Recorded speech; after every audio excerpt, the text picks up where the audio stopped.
Assalamualaikum warahmatullahi wabarakatuh. Terima kasih, Anda telah kembali di channel YouTube kami. Saluran informasi yang mengkisahkan kisah-kisah Islami, serta kisah para ulama dan kekasih Allah.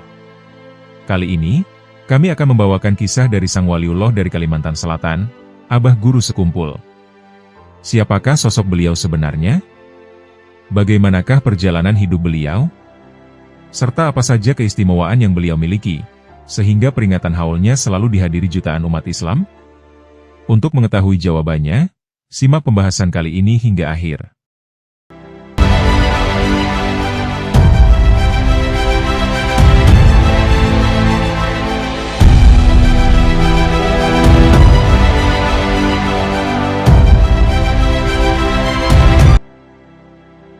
Kiai Haji Muhammad Zaini bin Abdul Ghani Al-Banjari, atau yang masyhur dengan sebutan Abah Guru Sekumpul, atau Guru Ijai, beliau adalah seorang ulama besar yang lahir pada masa penjajahan Jepang, yakni pada tahun 1942 Masehi.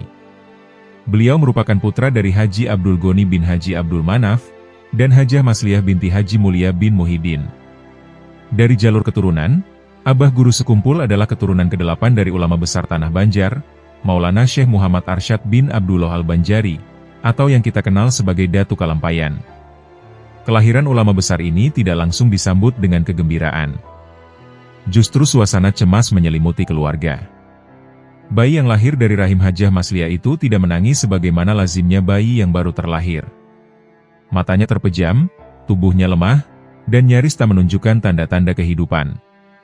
Pemandangan itu membuat keluarga diliputi kegundahan dan ketakutan. Bayi tersebut lahir pada Selasa malam, 27 Muharram 1361 Hijriah, bertepatan dengan 11 Februari 1942 Masehi. Dalam kondisi genting, keluarga segera membawa sang bayi ke rumah Tuan Guru Haji Abdur Rahman, seorang ulama karismatik yang tinggal tepat di samping rumah tempat kelahiran. Beliau dikenal oleh masyarakat dengan panggilan Guru Adu.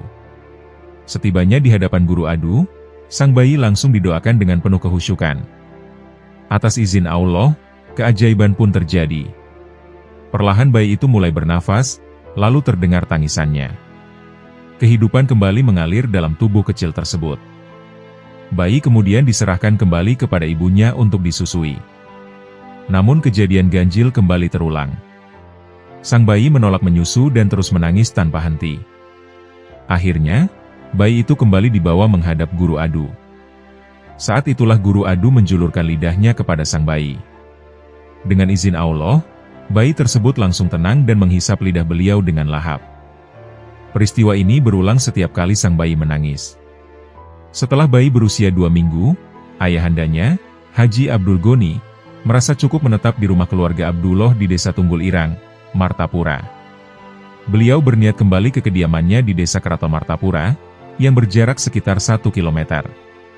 Niat itu disampaikan kepada keluarga sekaligus memohon doa dan nasihat kepada Guru Adu.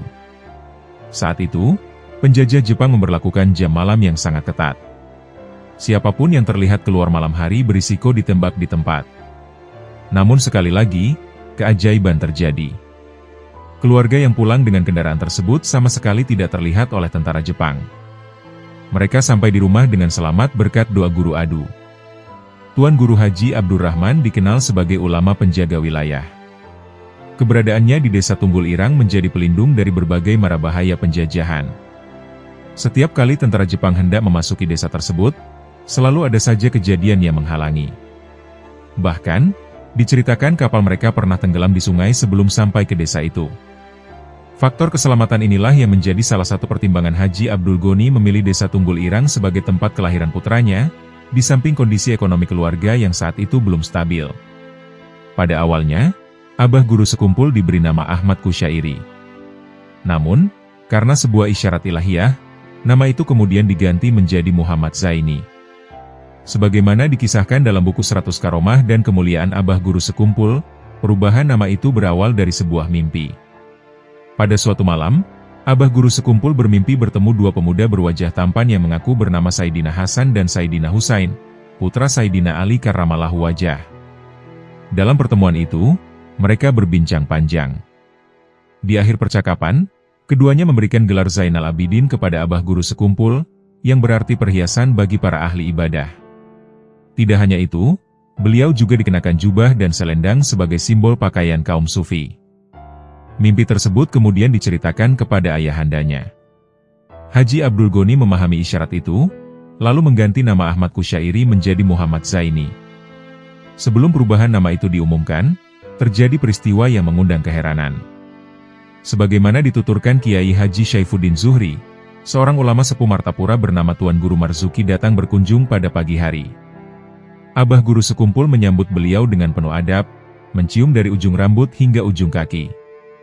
Tuan Guru Marzuki kemudian bertanya, "Bukankah pian sekarang bernama Zainal Abidin?" Abah Guru sekumpul hanya tersenyum. Mimpi yang begitu pribadi ternyata telah diketahui oleh seorang wali Allah. Tuan Guru Marzuki dikenal sebagai ulama waro, murid dari Hadratus Syekh Kashful Anwar Al-Banjari. Meski tidak tercatat pernah menunaikan ibadah haji, beliau kerap terlihat berada di Tanah Suci, sebuah karomah yang dikenal luas di kalangan masyarakat. Sejak awal kelahirannya, perjalanan hidup Syekh Muhammad Zaini bin Abdul Ghani, yang dikenal sebagai Abah Guru sekumpul, tidak pernah terlepas dari sentuhan para wali Allah di zamannya.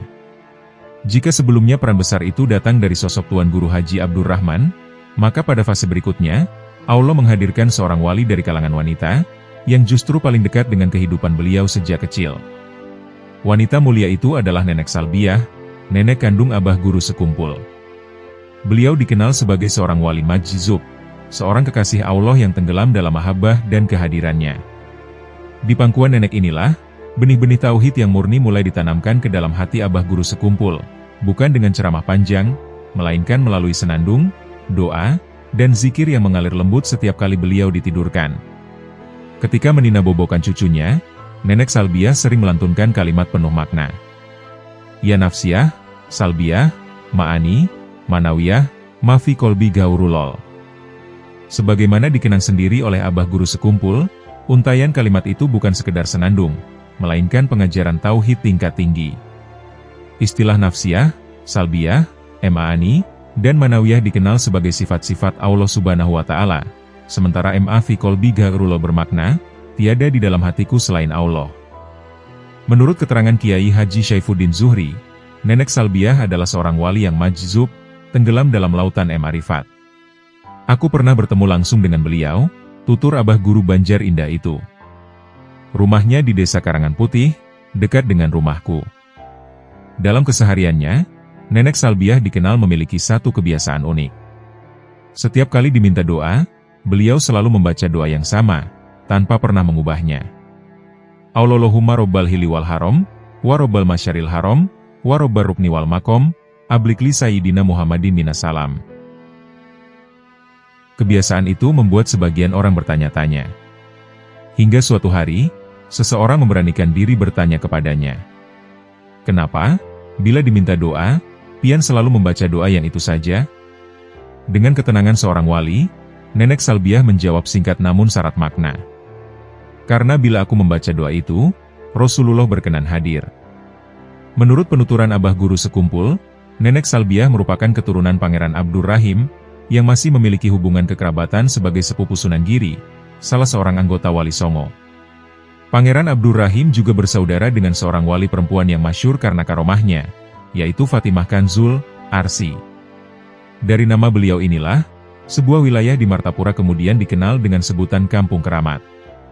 Selain Fatimah Kanzul, Arsi, saudara Pangeran Abdur Rahim lainnya adalah pembakal Musa, yang banyak menurunkan keturunan di wilayah Kelua, Kabupaten Tabalong. Sementara saudara lainnya, yang disebut Abah Guru sekumpul sebagai datuk orang Karang Intan dan Pengaron, juga meninggalkan jejak keturunan yang tersebar di daerah tersebut.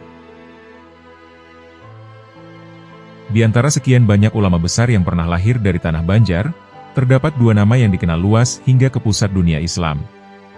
Keduanya bahkan mengajar di Masjidil Haram, Makkah, dan oleh masyarakat Banjar dijuluki sebagai dua mutiara dari Tanah Banjar. Dua mutiara inilah yang menjadi guru khusus bagi Syekh Muhammad Zaini bin Abdul Ghani Al-Banjari, yang kelak dikenal sebagai Abah Guru sekumpul. Dua ulama besar tersebut adalah Syekh Muhammad Syaroni bin Arif Al-Banjari, atau yang lebih masyhur dengan sebutan Guru Anang Syaroni, serta Syekh Muhammad Syarwani Abdan Al-Banjari, atau yang dikenal sebagai Guru Bangil. Dalam salah satu pengajiannya di Majelis Ar-Raudhah tahun 2002, Abah Guru Sekumpul menuturkan bahwa beliau pernah mengaji kepada Guru Anang Syaroni selama kurang lebih 4 tahun.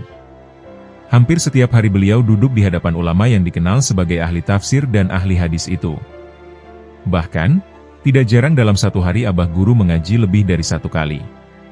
Di mana ada Kak Anang, di situ membaca kitab, ujar Abah Guru Sekumpul mengenang masa-masa belajarnya. Cara mengaji dengan Guru Anang Syaroni terbilang unik dan tidak lazim. Abah Guru Sekumpul membaca kitab, sementara Guru Anang Syaroni hanya mendengarkan, sesekali memberi penjelasan, sembari memandang ke arah lain. Kadang, Abah Guru membaca kitab sambil memijat tubuh Guru Anang, sebagai bentuk khidmah seorang murid kepada gurunya. Suatu hari, Abah Guru Sekumpul mendapati Guru Anang tertidur pulas. Karena merasa kesempatan itu aman, Abah Guru yang masih muda terlintas niat untuk meloncati beberapa halaman kitab, agar bacaan cepat selesai. Namun baru sedikit mengangkat lembaran kitab, beliau langsung ditegur. Guru Anang sedang tidur, tetapi beliau tahu saya hendak meloncati bacaan, tutur Abah Guru Sekumpul. Mengaji dengan Guru Anang Syaroni memang harus tamat dari awal hingga akhir kitab, tanpa boleh melompati 1 lembar pun. Sebab, menurut beliau, siapa yang hatam membaca kitab di hadapan Guru Anang, akan mendapatkan keberkahan langsung dari pengarang kitab tersebut. Guru Anang Syaroni juga memiliki perhatian khusus kepada Abah Guru Sekumpul. Dikisahkan, pada awalnya Abah Guru harus berjalan kaki dari desa Keraton menuju Kampung Melayu untuk mengaji. Jaraknya yang cukup jauh, puluhan kilometer, membuat Guru Anang merasa iba. Hingga akhirnya, beliau membelikan sebuah sepeda agar murid kesayangannya itu dapat terus menuntut ilmu dengan lebih mudah. Setelah beranjak dewasa, Abah Guru Sekumpul kemudian mengaji kepada Syekh Muhammad Syarwani Abdan, atau Guru Bangil, seorang ulama Banjar yang bermukim di Bangil. Masa mengaji ini memang terbilang singkat, hanya sekitar 2 bulan. Namun dalam waktu yang terbatas itu, Guru Bangil telah menuangkan ilmu yang sangat banyak kepada Abah Guru Sekumpul. Kisah mengaji bersama Guru Bangil pun sering diceritakan Abah Guru di berbagai majelis. Metodenya hampir serupa dengan saat beliau mengaji kepada Guru Anang, yakni dengan hikmah yang luar biasa. Jika kepada Guru Anang beliau memijat dengan tangan, maka kepada Guru Bangil, Abah Guru justru diminta memijat dengan kaki. Kalau dipijat pakai tangan, beliau tidak merasa, kata Abah Guru. Guru Bangil minta diinjak saat beliau dalam posisi tiarap. Saat itu, Abah Guru Sekumpul mengaji sambil 1 tangan memegang kitab, 1 tangan berpegangan pada dinding, sementara kedua kakinya berada di atas tubuh Guru Bangil. Bahkan, tidak jarang Abah Guru terus membaca kitab, meski Guru Bangil telah tertidur lelap. Dari 2 ulama besar yang dikenal sebagai mursyid dari berbagai thariqah inilah, Abah Guru Sekumpul memperoleh limpahan ilmu, adab, dan keberkahan. Seakan-akan, kemilau 2 mutiara dari tanah Banjar itu menyatu dalam diri Abah Guru Sekumpul. Dan kemilau itu terus memancar hingga hari ini, terbukti dari haul Abah Guru Sekumpul, yang setiap tahun dihadiri jutaan jemaah, bukan hanya dari berbagai penjuru Indonesia, tetapi juga dari luar negeri. Sebuah tanda bahwa cahaya ilmu dan keberkahan para guru sejati tidak pernah padam, meski zaman terus berganti. Syekh Muhammad Zaini bin Abdul Ghani, atau yang kelak dikenal sebagai Abah Guru Sekumpul, beliau menjalani masa kecil yang penuh keterbatasan. Kehidupan yang serba kekurangan itu justru menjadi proses panjang yang membentuk kepribadian beliau, hingga tumbuh menjadi sosok besar di kemudian hari. Dalam buku figur karismatik Abah Guru Sekumpul diceritakan, rumah keluarga beliau yang terletak di desa Keraton sudah sangat tua dan rapuh.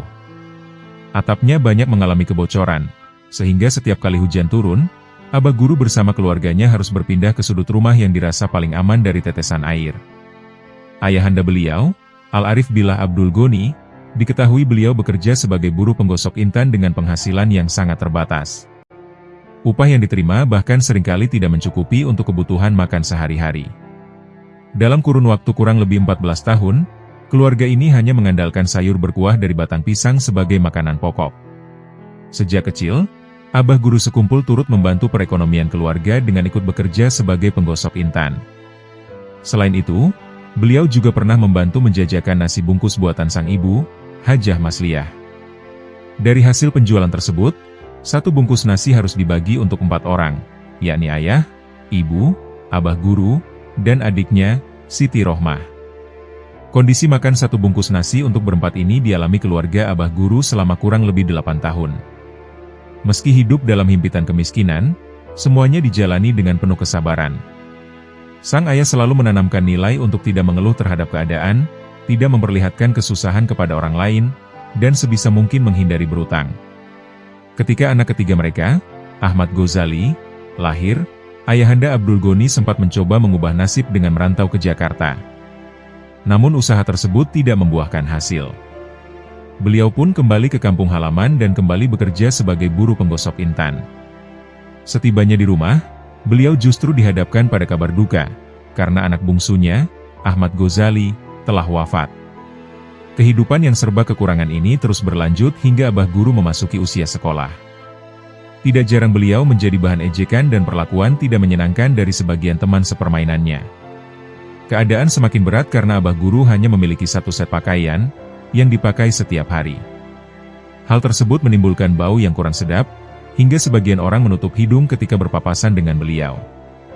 Memang bau, mau bagaimana lagi, ujar Abah Guru sekumpul suatu ketika, saat mengenang masa kecilnya dalam sebuah majelis.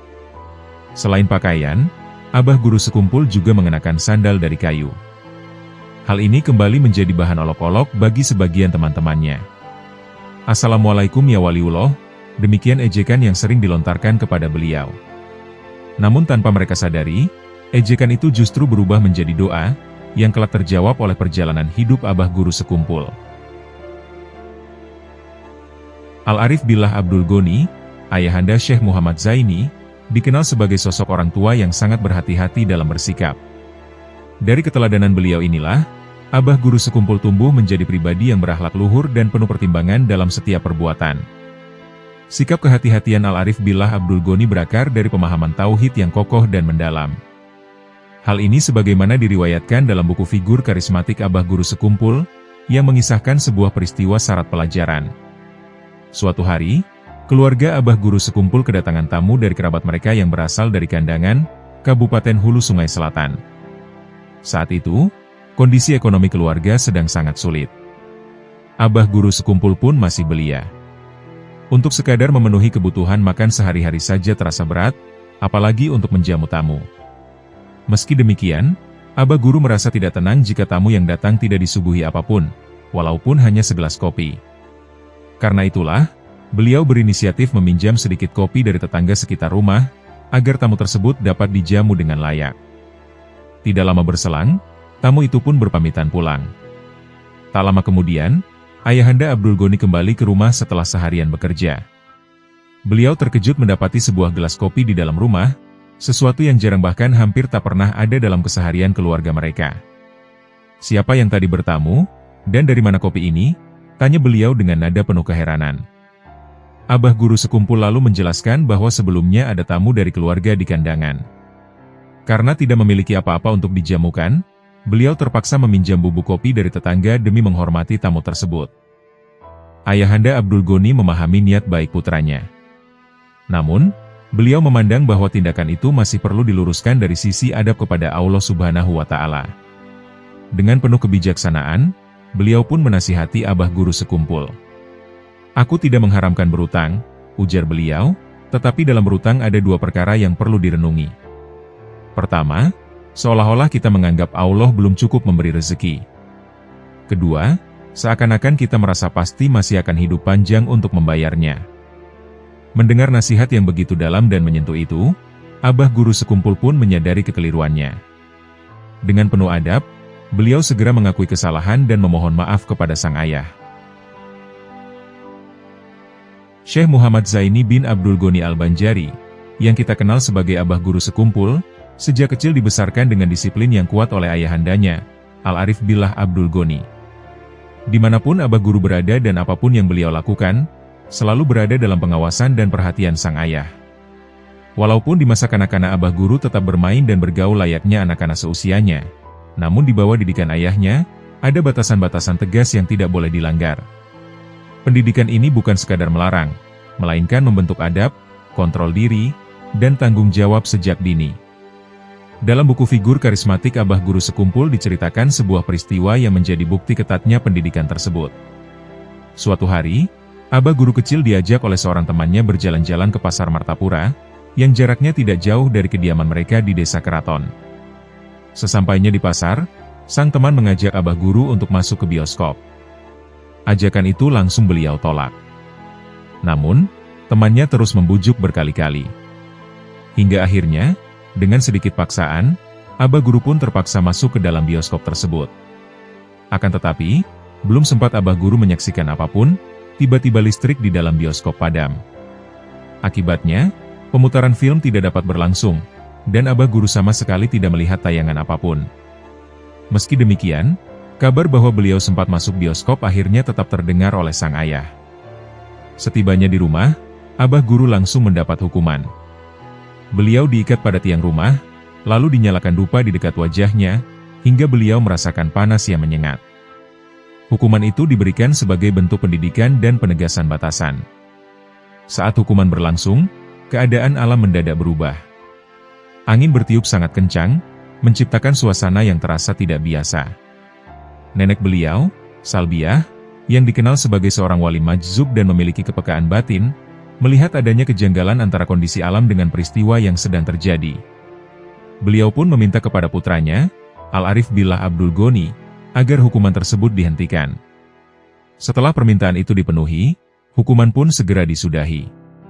Ajaibnya, angin yang sebelumnya berhembus kencang langsung mereda, dan suasana kembali tenang seperti sedia kala. Selain dididik dengan ketat oleh sang ayah, Abah guru sekumpul juga berada dalam pengawasan dan kasih sayang orang-orang terdekatnya. Di antaranya adalah ibunda beliau Hajah Masliyah, nenek beliau Salbiah, serta pamannya Syekh Seman Mulia, yang juga dikenal sebagai Tuan Guru Haji Seman Mulia. Dari lingkungan keluarga inilah, Abah guru sekumpul tumbuh dalam bimbingan rohani yang kuat, penuh adab, dan disiplin, pondasi penting yang kelak membentuk beliau menjadi ulama besar yang dihormati umat. Syekh Muhammad Zaini bin Abdul Ghani, atau yang lebih dikenal sebagai Abah guru sekumpul, beliau memang tumbuh dalam masa kecil yang penuh ujian. Selain hidup dalam keterbatasan ekonomi, beliau juga pernah merasakan pahitnya perlakuan tidak baik dari orang-orang yang diliputi rasa dengki. Kemiskinan yang menyelimuti kehidupan keluarga Abah guru saat itu tidak sedikit pun memadamkan semangat beliau dalam menuntut ilmu. Justru dalam kondisi serba kekurangan itulah tekad beliau semakin kuat. Hal ini terbukti ketika Abah guru berhasil menyelesaikan pendidikannya di Pondok Pesantren Darussalam Martapura, meskipun kondisi ekonomi keluarga sangat memprihatinkan. Abah guru sendiri pernah mengenang masa-masa itu dalam sebuah majelis di Ar-Raudhah Sekumpul. Beliau bercerita, saat waktu istirahat sekolah, beliau pulang ke rumah hanya untuk minum air putih, lalu kembali lagi ke sekolah. Sebenarnya, beliau ingin seperti teman-temannya yang bisa duduk dan makan di warung, namun keadaan tidak memungkinkan karena ketiadaan biaya. Meski demikian, keterbatasan itu tidak menghalangi prestasi beliau. Abah guru sekumpul justru lulus dari Pondok Pesantren Darussalam dengan nilai tertinggi.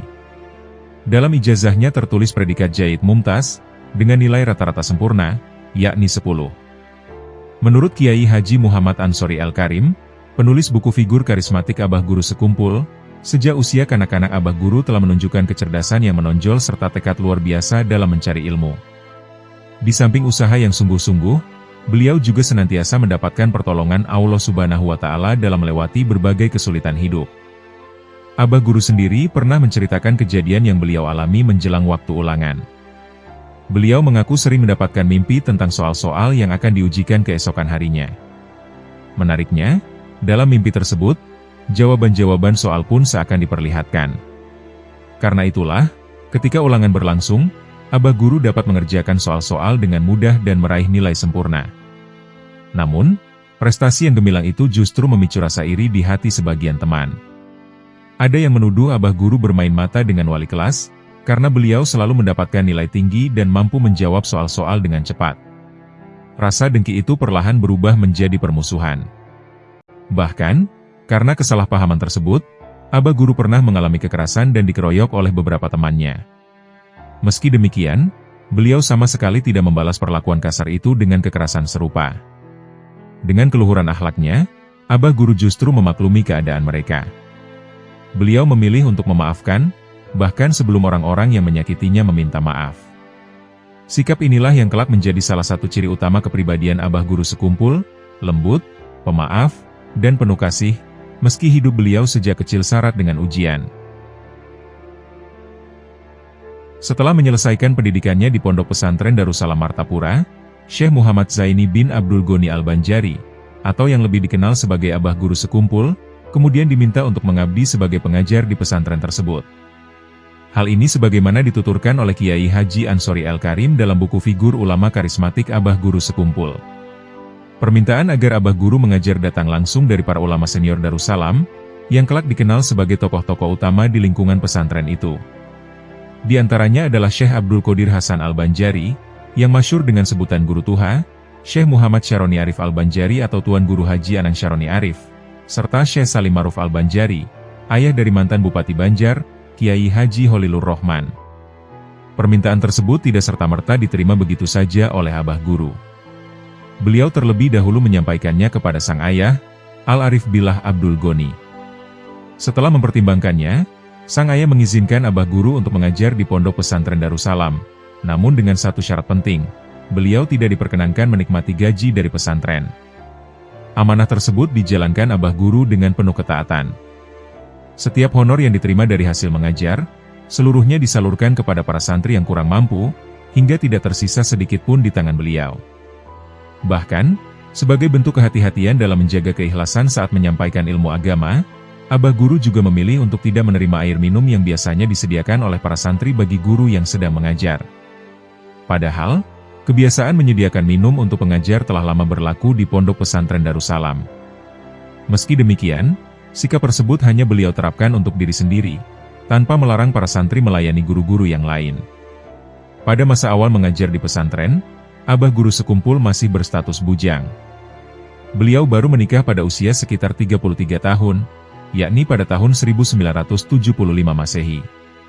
Selama kurang lebih 5 tahun mengabdi sebagai pengajar di Pondok Pesantren Darussalam, akhirnya Abah Guru memutuskan untuk mengundurkan diri, dan mulai membuka majelis pengajian di kediaman beliau yang terletak di Desa Keraton. Dalam kurun waktu tersebut, sebagaimana disampaikan oleh Guru Ahmad Rizali Rantau, Abah Guru juga merintis usaha sembako di Pasar Martapura, yang dikelola oleh orang kepercayaan beliau. Dari usaha kecil itulah kemudian berkembang berbagai usaha lainnya. Hingga kini, usaha tersebut masih terus berjalan dan dikelola oleh keluarga Abah Guru Sekumpul, dengan nama perusahaan Al-Zahra. Syekh Muhammad Zaini bin Abdul Ghani, atau yang lebih dikenal sebagai Abah Guru Sekumpul, beliau mulai merintis majelis pengajian di kediamannya dan di Musola Darul Aman pada sekitar tahun 1960-an. Sejak awal, perjalanan dakwah ulama karismatik ini tidaklah mudah. Bahkan, di masa-masa permulaan itu, beliau pernah menghadapi ancaman keselamatan jiwa. Pada dekade 1960-an tersebut, Abah Guru membuka majelis di rumah beliau serta Musola Darul Aman yang terletak di Desa Keraton, Martapura. Awalnya, majelis itu dimaksudkan sebagai sarana tambahan pembelajaran bagi para santri, mengingat keterbatasan waktu belajar mereka di pesantren. Namun setelah Abah Guru memutuskan untuk berhenti mengajar di Pondok Pesantren Darussalam, setelah sekitar 5 tahun mengabdi, majelis tersebut berkembang pesat. Jamaah yang hadir tidak lagi terbatas pada kalangan santri, melainkan juga masyarakat umum. Seiring dengan itu, kitab-kitab yang dikaji pun semakin beragam. Sebagaimana disebutkan dalam buku Figur Ulama Karismatik Abah Guru Sekumpul, pada masa awal majelis, kitab yang dibaca lebih banyak berkisar pada ilmu alat, seperti Al-Jurumiyah, Mukhtasar Jidan, Mutamimah, Qotrunada, dan Ibnu Aqil. Ketika jamaah dari kalangan masyarakat awam semakin banyak, Abah Guru mulai mengkaji kitab-kitab yang lebih luas cakupannya. Di antaranya adalah Sabilal Muhtadin, Syarah Jauharatut Tauhid, Ihya Ulumuddin, Tafsir Jalalain, Marahul Labid, Sohih Bukhari, serta Mawaidz Usfuriyah. Justru ketika mengkaji kitab Mawaidz Usfuriyah, Abah Guru Sekumpul pernah mengalami peristiwa yang membahayakan. Saat itu, beliau sedang menyampaikan kisah tentang Sayyidina Ali bin Abi Thalib karramallahu wajhah, yang suatu hari terlambat mengikuti salat subuh berjamaah karena menghormati seorang tua yang berjalan di depannya dan tidak berani mendahuluinya. Setelah sampai di masjid, ternyata orang tua tersebut tidak ikut masuk, karena memang bukan seorang muslim. Ketika kisah itu disampaikan dalam majelis, ada seorang jamaah yang merasa tersinggung. Ia mengira penuturan Abah Guru merupakan sindiran terhadap dirinya yang tidak mengikuti salat subuh berjamaah. Didorong oleh prasangka tersebut, orang itu mendatangi musola Darul Aman dengan membawa 2 bilah senjata tajam jenis bayonet. Ia berdiri di belakang Abah Guru dan mengangkat senjata itu, berniat melukai beliau yang tengah memimpin majelis. Abah Guru menyadari adanya bayangan seseorang di belakang beliau, lalu menoleh. Pada saat itulah, orang tersebut tiba-tiba terdiam dan tidak mampu bergerak, seolah terpaku. Menyaksikan kejadian tersebut, Abah Guru segera mengakhiri majelis dan kembali ke rumah. Tidak lama berselang, tersiar kabar bahwa orang tersebut meninggal dunia. Ketika jenazahnya dimandikan, tubuhnya tampak seperti terdapat bekas cakaran besar. Peristiwa ini kemudian menyebar luas hingga sampai ke telinga para ulama. Salah satunya adalah seorang ulama sepuh bernama Guru Muhdor. Dengan firasatnya, beliau meyakini bahwa Abah Guru tentu memiliki amalan khusus. Karena itu, Guru Muhdor kerap berkunjung ke kediaman Abah Guru untuk menanyakan hal tersebut. Namun Abah Guru Sekumpul selalu menegaskan bahwa beliau tidak memiliki amalan khusus sebagaimana yang disangka. Menurut penuturan beliau, apa yang dimilikinya hanyalah tawakal sepenuhnya kepada Allah Subhanahu wa Ta'ala. Syekh Muhammad Zaini bin Abdul Ghani Al-Banjari, atau yang masyhur dikenal sebagai Abah Guru Sekumpul, beliau sejak kecil telah dikenal sebagai santri yang sangat cerdas di Pondok Pesantren Darussalam Martapura. Kendati demikian, dalam perjalanan pendidikannya, terdapat satu peristiwa unik yang sering diceritakan, yakni beliau pernah tidak dinaikkan kelas, meskipun memiliki prestasi gemilang. Kisah ini dituturkan langsung oleh Abah Guru Sekumpul saat mengenang masa-masa belajar beliau di Majelis Ar-Raudhah Sekumpul. Pada waktu itu, secara akademik, Abah Guru seharusnya naik ke kelas berikutnya karena selalu meraih nilai tertinggi dengan predikat Jayyid Jiddan. Bahkan, wali kelas beliau, Tuan Guru Haji Salman Yusuf, telah berniat untuk menaikkan Abah Guru ke tingkat selanjutnya. Namun, keputusan tersebut mendapat penolakan dari Syekh Seman Mulia, seorang guru senior di pesantren Darussalam, yang ternyata adalah paman Abah Guru sendiri. Guru Seman kemudian menguji Abah Guru dengan sejumlah pertanyaan seputar pelajaran agama. Seluruh pertanyaan itu mampu dijawab Abah Guru dengan sangat baik. Merasa belum mendapatkan alasan yang cukup, Guru Seman pun mengajukan sebuah pertanyaan yang di luar jangkauan kemampuan Abah Guru saat itu. Beliau bertanya tentang sesuatu yang secara usia dan keadaan jelas belum mungkin diketahui oleh Abah Guru, sehingga membuat Abah Guru terdiam. Kalau kamu belum tahu, berarti kamu belum alim. Maka jangan salahkan aku jika kamu belum bisa naik kelas, ujar Guru Seman sebagaimana dikenang Abah Guru. Selanjutnya, Guru Seman menyampaikan kepada Guru Salman Yusuf, bagaimana kalau engkau mengajar keponakanku 1 tahun lagi? Guru Salman Yusuf pun menyanggupi permintaan tersebut dengan penuh keikhlasan. Menurut Abah Guru Sekumpul, apabila Guru Seman telah bersikap tegas, hampir tidak ada seorang pun yang berani membantah keputusannya. Di balik keputusan itu, terdapat hikmah mendalam. Pertama, karena yang mengajar di kelas tersebut adalah ulama besar dan mumpuni, yakni Guru Salman Yusuf, Guru Seman ingin agar Abah Guru lebih lama menyerap keberkahan dan kedalaman ilmu dari beliau. Kedua, Guru Seman menghendaki agar Abah Guru tidak tumbuh rasa bangga diri atau kesombongan atas kepintaran yang dimilikinya, mengingat beliau selalu unggul dalam hal nilai dibandingkan teman-teman sekelasnya. Setelah keputusan tersebut dijalankan, Guru Seman sempat merenung dan merasa khawatir akan perasaan sang keponakan, yang harus berpisah dengan teman-teman sebayanya. Sejak saat itu, menurut penuturan Abah Guru Sekumpul, Guru Seman tidak pernah berhenti mendoakan beliau.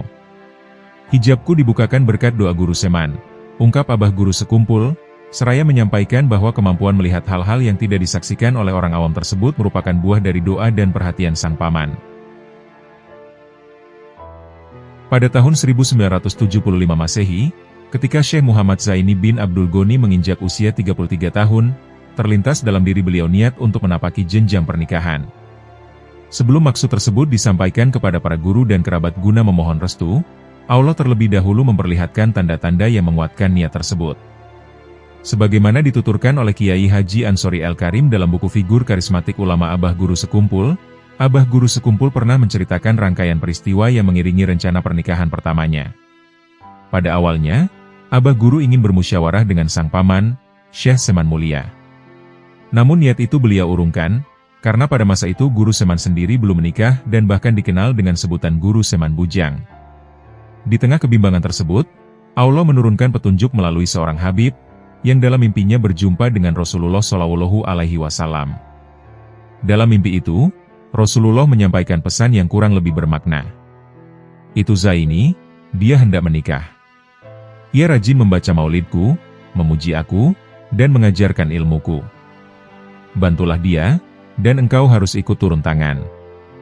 Usai terbangun dari tidurnya, Habib tersebut segera mendatangi kediaman abah guru sekumpul. Ia menyampaikan isyarat pernikahan itu kepada keluarga serta kedua orang tua abah guru. Ketika kisah ini disampaikan kepada Kiai Haji Ansori, abah guru sengaja tidak menyebutkan nama Habib tersebut. Kedua orang tua abah guru merasa tidak berani mengambil keputusan tanpa persetujuan Guru Seman Mulia. Oleh sebab itu, mereka bermusyawarah terlebih dahulu dengan beliau.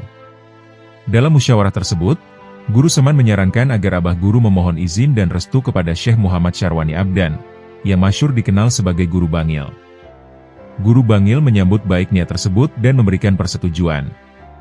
Namun, beliau juga menyarankan agar abah guru terlebih dahulu sowan kepada Kiai Haji Abdul Hamid Pasuruan untuk memohon izin serta doa restu. Saat itu malam telah larut, bahkan mendekati waktu subuh sekitar pukul 4 dini hari. Meski demikian, Guru Bangil meminta agar abah guru berangkat malam itu juga. Maka, beliau pun langsung berangkat dari Bangil menuju Pasuruan, dan tiba menjelang waktu salat subuh. Setibanya di sana, abah guru melaksanakan salat subuh berjemaah di Masjid Agung Al-Anwar Pasuruan. Usai salat subuh, abah guru menuju kediaman Kiai Hamid. Saat itu, Kiai Hamid sedang memimpin pembacaan burdah, yang memang rutin dilaksanakan setiap Jumat pagi. Abah guru pun mengikuti pembacaan tersebut hingga selesai. Setelah acara berakhir, Kiai Hamid memanggil abah guru untuk mendekat. Beliau kemudian membacakan sebuah ayat Al-Quran, yang dipahami abah guru sebagai isyarat izin dan restu untuk melangsungkan pernikahan. Dengan isyarat tersebut, abah guru kembali ke Bangil dan menyampaikan hasil pertemuannya kepada Guru Bangil. Setelah seluruh izin dan restu diperoleh, abah guru menyerahkan sepenuhnya pemilihan calon pendamping hidup kepada sang ibunda, Hajah Masliyah, serta saudari beliau, Hajah Siti Rohmah. Akhirnya, dipilihlah Hajah Juwairiyah binti Haji Sulaiman, seorang wanita salehah dari Pasayangan Martapura, sebagai pendamping hidup beliau. Pernikahan pun dilangsungkan pada hari yang telah ditentukan. Pada hari pernikahan itu, abah guru sekumpul berangkat dari kediaman ayah angkat beliau, Habib Zain Al-Habsyi, didampingi oleh para ulama terkemuka, di antaranya Tuan Guru Haji Muhammad Badruddin, Guru Ibad, serta Guru Seman Mulia, paman beliau sendiri. Syekh Muhammad Zaini bin Abdul Ghani Al-Banjari, yang masyhur dikenal sebagai abah guru sekumpul, bukanlah sosok ulama yang muncul secara tiba-tiba tanpa dasar keilmuan yang jelas. Keilmuan beliau tumbuh melalui perjalanan panjang menimba ilmu dari banyak guru, mulai dari Tanah Banjar hingga Tanah Suci. Dalam sebuah penelitian yang dilakukan oleh Mirhan, sebagaimana tercantum dalam buku Kiai Haji Muhammad Zaini Abdul Ghani di Martapura, Kalimantan Selatan, disebutkan bahwa abah guru sekumpul tercatat pernah berguru kepada sekitar 179 orang ulama. Para guru tersebut tersebar di berbagai wilayah, mulai dari Kalimantan, Jawa, hingga Makkah dan Madinah. Guru pertama abah guru sekumpul adalah kedua orang tua beliau sendiri, serta sang nenek Salbiah, terutama dalam penanaman nilai-nilai tauhid. Setelah itu, beliau belajar membaca Al-Quran kepada Guru Hasan, yang bermukim di wilayah perbatasan antara Desa Pesayangan dan Desa Keraton. Setelah mampu membaca Al-Quran, abah guru melanjutkan pendidikan formal ke Madrasah Ibtidaiyah Kampung Keraton Martapura. Madrasah ini dipimpin langsung oleh paman beliau, Tuan Guru Haji Muhammad Seman Mulia. Di antara guru-guru yang mengajar saat itu adalah Guru Haji Abdul Muiz dan Guru Ahmad Zaini Umar. Pada tahun 1949, ketika berusia 7 tahun, abah guru sekumpul masuk ke pondok pesantren Darussalam Martapura. Di pesantren inilah beliau mulai berguru kepada banyak ulama besar Banjar yang masyhur keilmuannya pada masa itu. Di tingkat Ibtidaiyah Darussalam, guru-guru beliau antara lain Tuan Guru Sulaiman, Tuan Guru Haji Abdul Hamid Husin, Tuan Guru Haji Mahali Abdul Qadir, Tuan Guru Haji Muhammad Zain, Tuan Guru Haji Rofi'i, Tuan Guru Haji Syahran, Tuan Guru Haji Husin Dahlan, serta Tuan Guru Haji Salman Yusuf. Kemudian pada tahun 1955, saat berusia 13 tahun, abah guru melanjutkan pendidikan ke Madrasah Sanawiyah Darussalam Martapura. Di jenjang ini, beliau kembali bertemu dengan para ulama yang telah mengajarnya sebelumnya, sekaligus belajar langsung kepada para pakar ilmu agama di bidangnya masing-masing.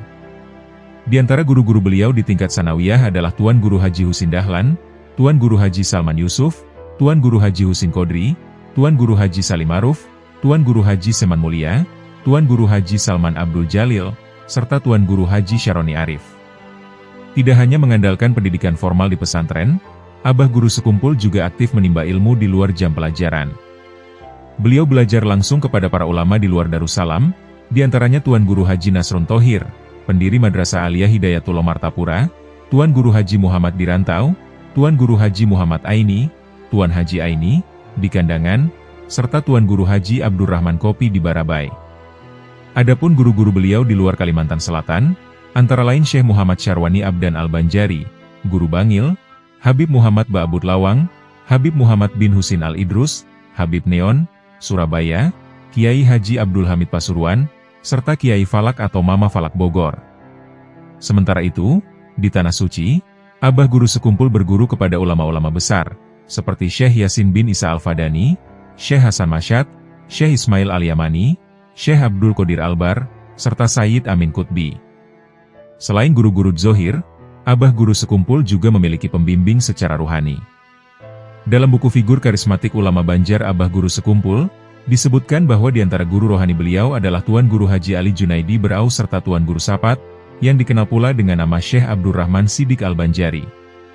Nama-nama ulama tersebut hanyalah sebagian dari sekian banyak guru Abah Guru Sekumpul yang berhasil dihimpun dari berbagai sumber.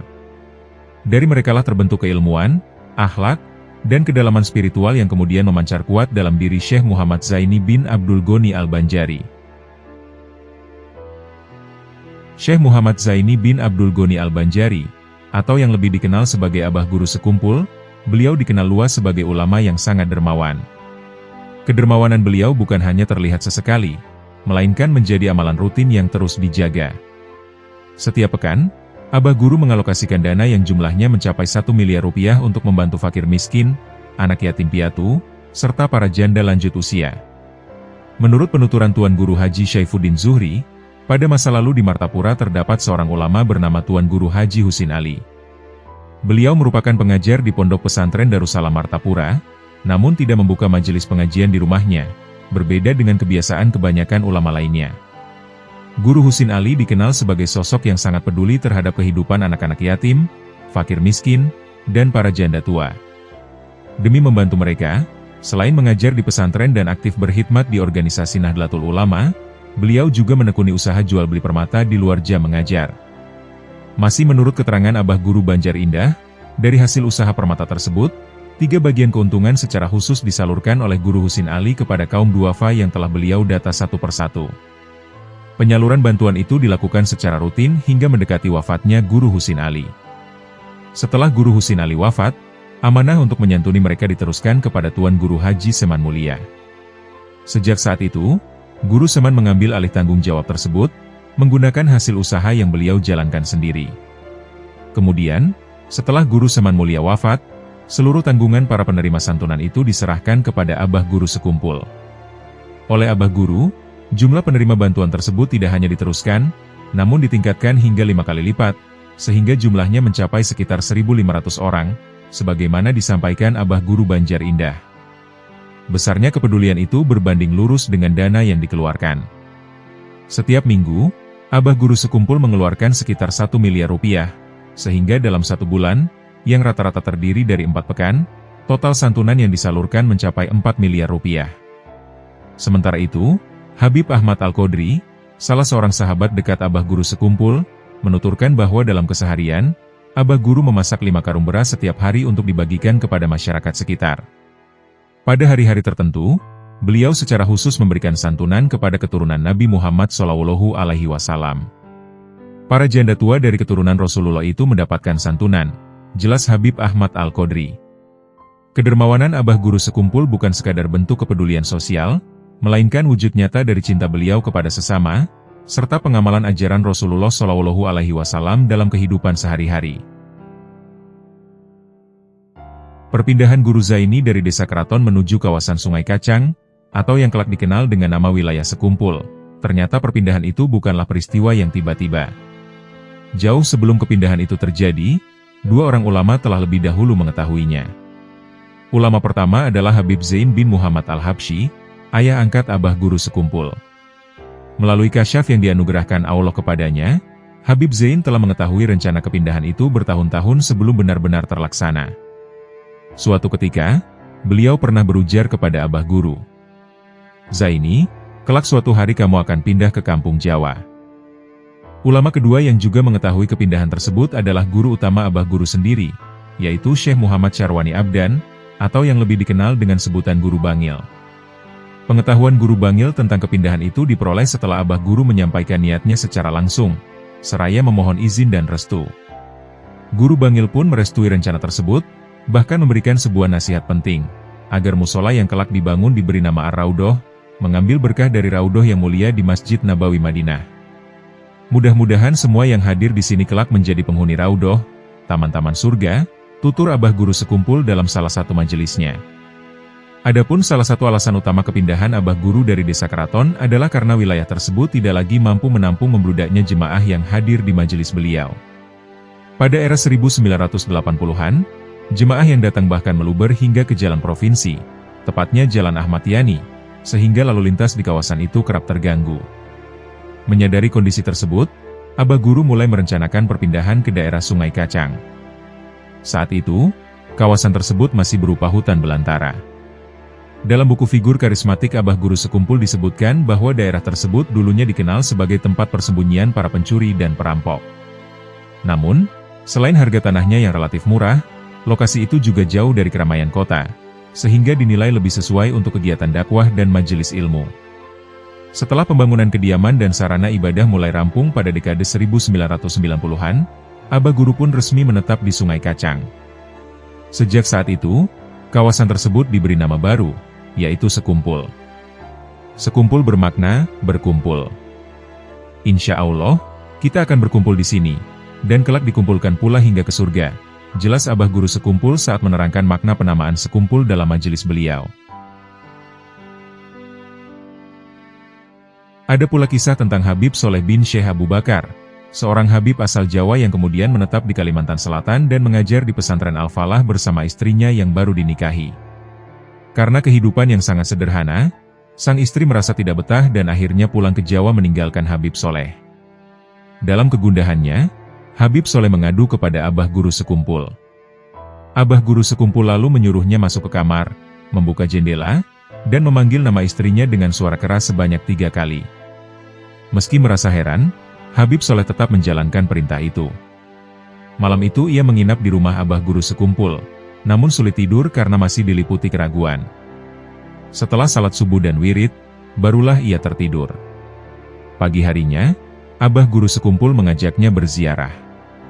Saat melintas dekat bandara, Abah Guru Sekumpul berkata, "Bib, istrimu ada di pesawat yang akan mendarat itu." Mobil pun masuk ke bandara dan Habib Soleh diminta turun. Ternyata benar, istrinya turun dari pesawat tersebut. Ketika ditanya alasan kepulangannya, sang istri menjelaskan bahwa semalam ia mendengar suara suaminya memanggil namanya 3 kali, hingga ia terbangun dan langsung memesan tiket ke Banjarmasin. Sejak saat itu, Habib Soleh tidak lagi meragukan Abah Guru Sekumpul. Hingga kini, ia dan istrinya menetap di Martapura. Abah Guru Sekumpul lahir pada 11 Februari 1942, bertepatan dengan 27 Muharram 1361 Hijriah, di Desa Tunggul Irang, Martapura, Kalimantan Selatan. Nama, Sekumpul, diambil dari daerah tempat tinggal beliau di Kelurahan Sekumpul. Ayah beliau bernama Abdul Ghani bin Abdul Manaf bin Muhammad Seman, sementara ibunya bernama Hajjah Masliyah binti Haji Mulia bin Muhyiddin.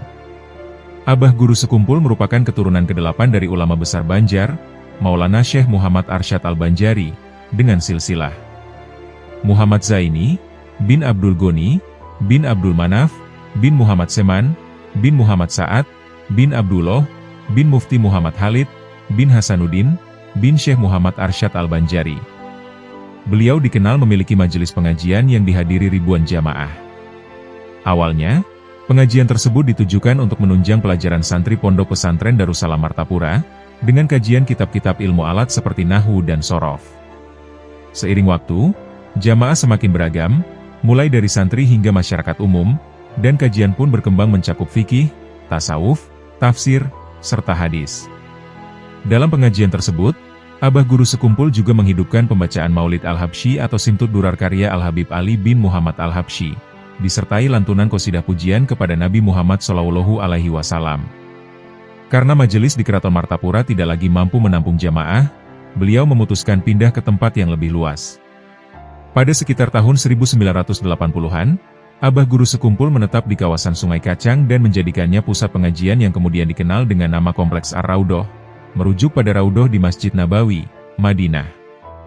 Di usia lanjut, beliau menderita sakit ginjal dan sempat dirawat di Rumah Sakit Mount Elizabeth, Singapura. Setelah 10 hari perawatan, beliau kembali ke tanah air pada 9 Agustus 2005. Namun keesokan harinya, 10 Agustus 2005, Abah Guru Sekumpul wafat dalam usia 63 tahun dan dimakamkan di Kompleks Pemakaman Keluarga, dekat Musala Ar-Raudhoh, Martapura, Kalimantan Selatan. Dikisahkan ada seorang sayyid, keturunan Rasulullah SAW, yang dalam kesehariannya sering terlihat duduk-duduk di tempat perjudian. Hingga suatu hari aja menjemputnya, tak seorang pun dari warga kampung mengetahui siapa sebenarnya sosok lelaki itu. Saat wafat, hanya istri dan anaknya yang berada di sisinya. Tak ada satupun tetangga yang datang melayat. Tidak ada yang bersedia memandikan, mengkafani, bahkan mensalatkan jenazahnya. Melihat keadaan tersebut, sang istri menangis pilu. Dalam kesedihannya, ia berdoa kepada Allah. Ya Allah, bagaimana nasib jenazah suamiku ini? Apakah harus aku buang ke Sungai Mahakam, atau aku biarkan hingga membusuk? Engkau maha luas rahmat MU, maka berilah aku petunjuk. Tiba-tiba, datanglah seorang lelaki tinggi, tampan, dan bercahaya, mengucapkan salam. Assalamualaikum, wahai Syarifah. Di belakangnya tampak puluhan orang berjubah dan bersurban mengiringinya. Waalaikumsalam warahmatullah, jawab sang istri dengan suara bergetar. Ketika melihat siapa tamu tersebut, sang Syarifah tersentak kaget. Ternyata yang datang adalah Asy Syekh Muhammad Zaini bin Abdul Ghani, Abah Guru Sekumpul. Ia pun bertanya dengan heran. Sejak kapan guru berada di sini? Jarak Kalimantan Timur dan Kalimantan Selatan sangatlah jauh, terlebih kami berada di Hulu Mahakam, Kembang Janggut. Abah Guru Sekumpul menjawab singkat. Allah yang memudahkan. Tak lama kemudian, warga kampung berdatangan. Mereka terkejut ketika mengetahui yang hadir adalah Guru Sekumpul. Salah seorang dari mereka berkata, "Wahai guru, orang ini dikenal suka berjudi dan setiap hari berada di tempat perjudian." Abah Guru Sekumpul tersenyum, lalu bertanya, "Apakah kalian pernah melihat sendiri dia bermain judi, atau hanya melihat dia duduk di sana?" Penduduk kampung pun terdiam. Kemudian Abah Guru Sekumpul menjelaskan, "Orang yang setiap hari kalian lihat di tempat perjudian itu adalah zuriat Rasulullah SAW. Dialah penyandang bala bagi kampung ini. Setiap malam ketika kalian terlelap, ia bangun bertahajud dan mendoakan keselamatan kalian. Ia rela duduk di tempat perjudian sambil berzikir dan memohon ampun kepada Allah untuk para penjudi agar diberi hidayah. Namun kalian hanya menilai dengan pandangan lahiriah. Ia tidak terkenal di mata manusia, tetapi sangat dikenal di langit. Benarlah sebuah nasihat. Sedalam apapun lautan masih bisa diukur, tetapi hati manusia siapa yang mampu menebaknya. Sebagaimana sabda Rasulullah SAW, yang diriwayatkan dari Abu Hurairah radhiyallahu anhu ini. Sesungguhnya Allah tidak melihat rupa dan harta kalian, tetapi Dia melihat hati dan amal kalian. Hadis riwayat Muslim. Firman Allah pun sejalan dengan hal tersebut. Sesungguhnya yang paling mulia di antara kamu di sisi Allah adalah orang yang paling bertakwa. Quran Surat Al-Hujurat ayat 13. Syekh Muhammad Zaini bin Abdul Ghani Al-Banjari, atau yang lebih dikenal sebagai Abah Guru Sekumpul, beliau merupakan sosok ulama yang kerap dikunjungi oleh berbagai kalangan, termasuk tokoh-tokoh politik, baik dari tingkat daerah maupun nasional. Namun, di balik banyaknya kunjungan tersebut, sikap Abah Guru terhadap dunia politik tetaplah jelas dan tegas. Sebagaimana dikisahkan dalam buku Bertamu ke Sekumpul, terdapat sebuah aturan tidak tertulis yang berlaku bagi siapapun yang datang bertamu ke kediaman Abah Guru Sekumpul. Para tokoh politik yang berkunjung tidak diperkenankan membicarakan persoalan politik praktis, terlebih lagi meminta dukungan untuk menduduki jabatan atau memenangkan kontestasi tertentu. Menurut Ahmad Rosyadi, penulis buku tersebut, para tamu yang datang ke Sekumpul seakan memahami batasan itu dengan sendirinya. Oleh karena itu, hampir tidak pernah terjadi perbincangan tentang politik praktis di hadapan Abah Guru Sekumpul. Setiap tamu datang sebagai pencari nasihat, doa, dan keberkahan, bukan sebagai politisi yang sedang berkampanye. Diketahui, banyak tokoh politik ternama yang pernah berkunjung ke kediaman beliau, termasuk para petinggi partai besar di negeri ini. Semuanya diterima dengan lapang dada, dirangkul tanpa membeda-bedakan, serta didoakan dengan penuh ketulusan. Namun demikian, Abah Guru Sekumpul tidak pernah secara terbuka menyuarakan dukungan kepada partai atau kelompok politik manapun. Sikap beliau senantiasa netral dan konsisten. Meskipun tidak terlibat dalam politik praktis, Abah Guru Sekumpul tetap mengikuti proses demokrasi yang berjalan di negeri ini. Hampir di setiap pelaksanaan pemilu, beliau dan keluarga senantiasa menggunakan hak pilih dengan datang langsung ke tempat pemungutan suara atau TPS.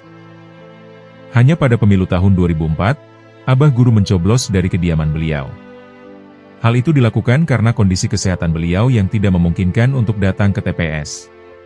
Panitia pemilu pun mendatangi rumah beliau agar hak pilih tetap dapat digunakan. Dalam buku yang sama juga disebutkan bahwa pada tahun 2000, Abah Guru Sekumpul pernah menerima kunjungan dari rombongan Lembaga Ketahanan Nasional, atau Lemhanas. Pada kesempatan tersebut, beliau menunjukkan kepedulian yang mendalam terhadap masa depan bangsa Indonesia. 12 jam saya gunakan untuk berdoa dan beribadah, 6 jam untuk urusan dunia, termasuk menerima tamu, dan 6 jam untuk beristirahat. Ujar Abah Guru Sekumpul, sebagaimana dikutip dalam buku Bertamu ke Sekumpul. Abah Guru senantiasa memanjatkan doa agar para pemimpin bangsa dan daerah dianugerahi kesalehan, keimanan, serta kemampuan memimpin dengan berpegang teguh pada ajaran Ahlus Sunnah wal Jamaah. Sikap netral Abah Guru Sekumpul dalam urusan politik ini kemudian diwarisi dan dijaga oleh para jemaah beliau di Sekumpul.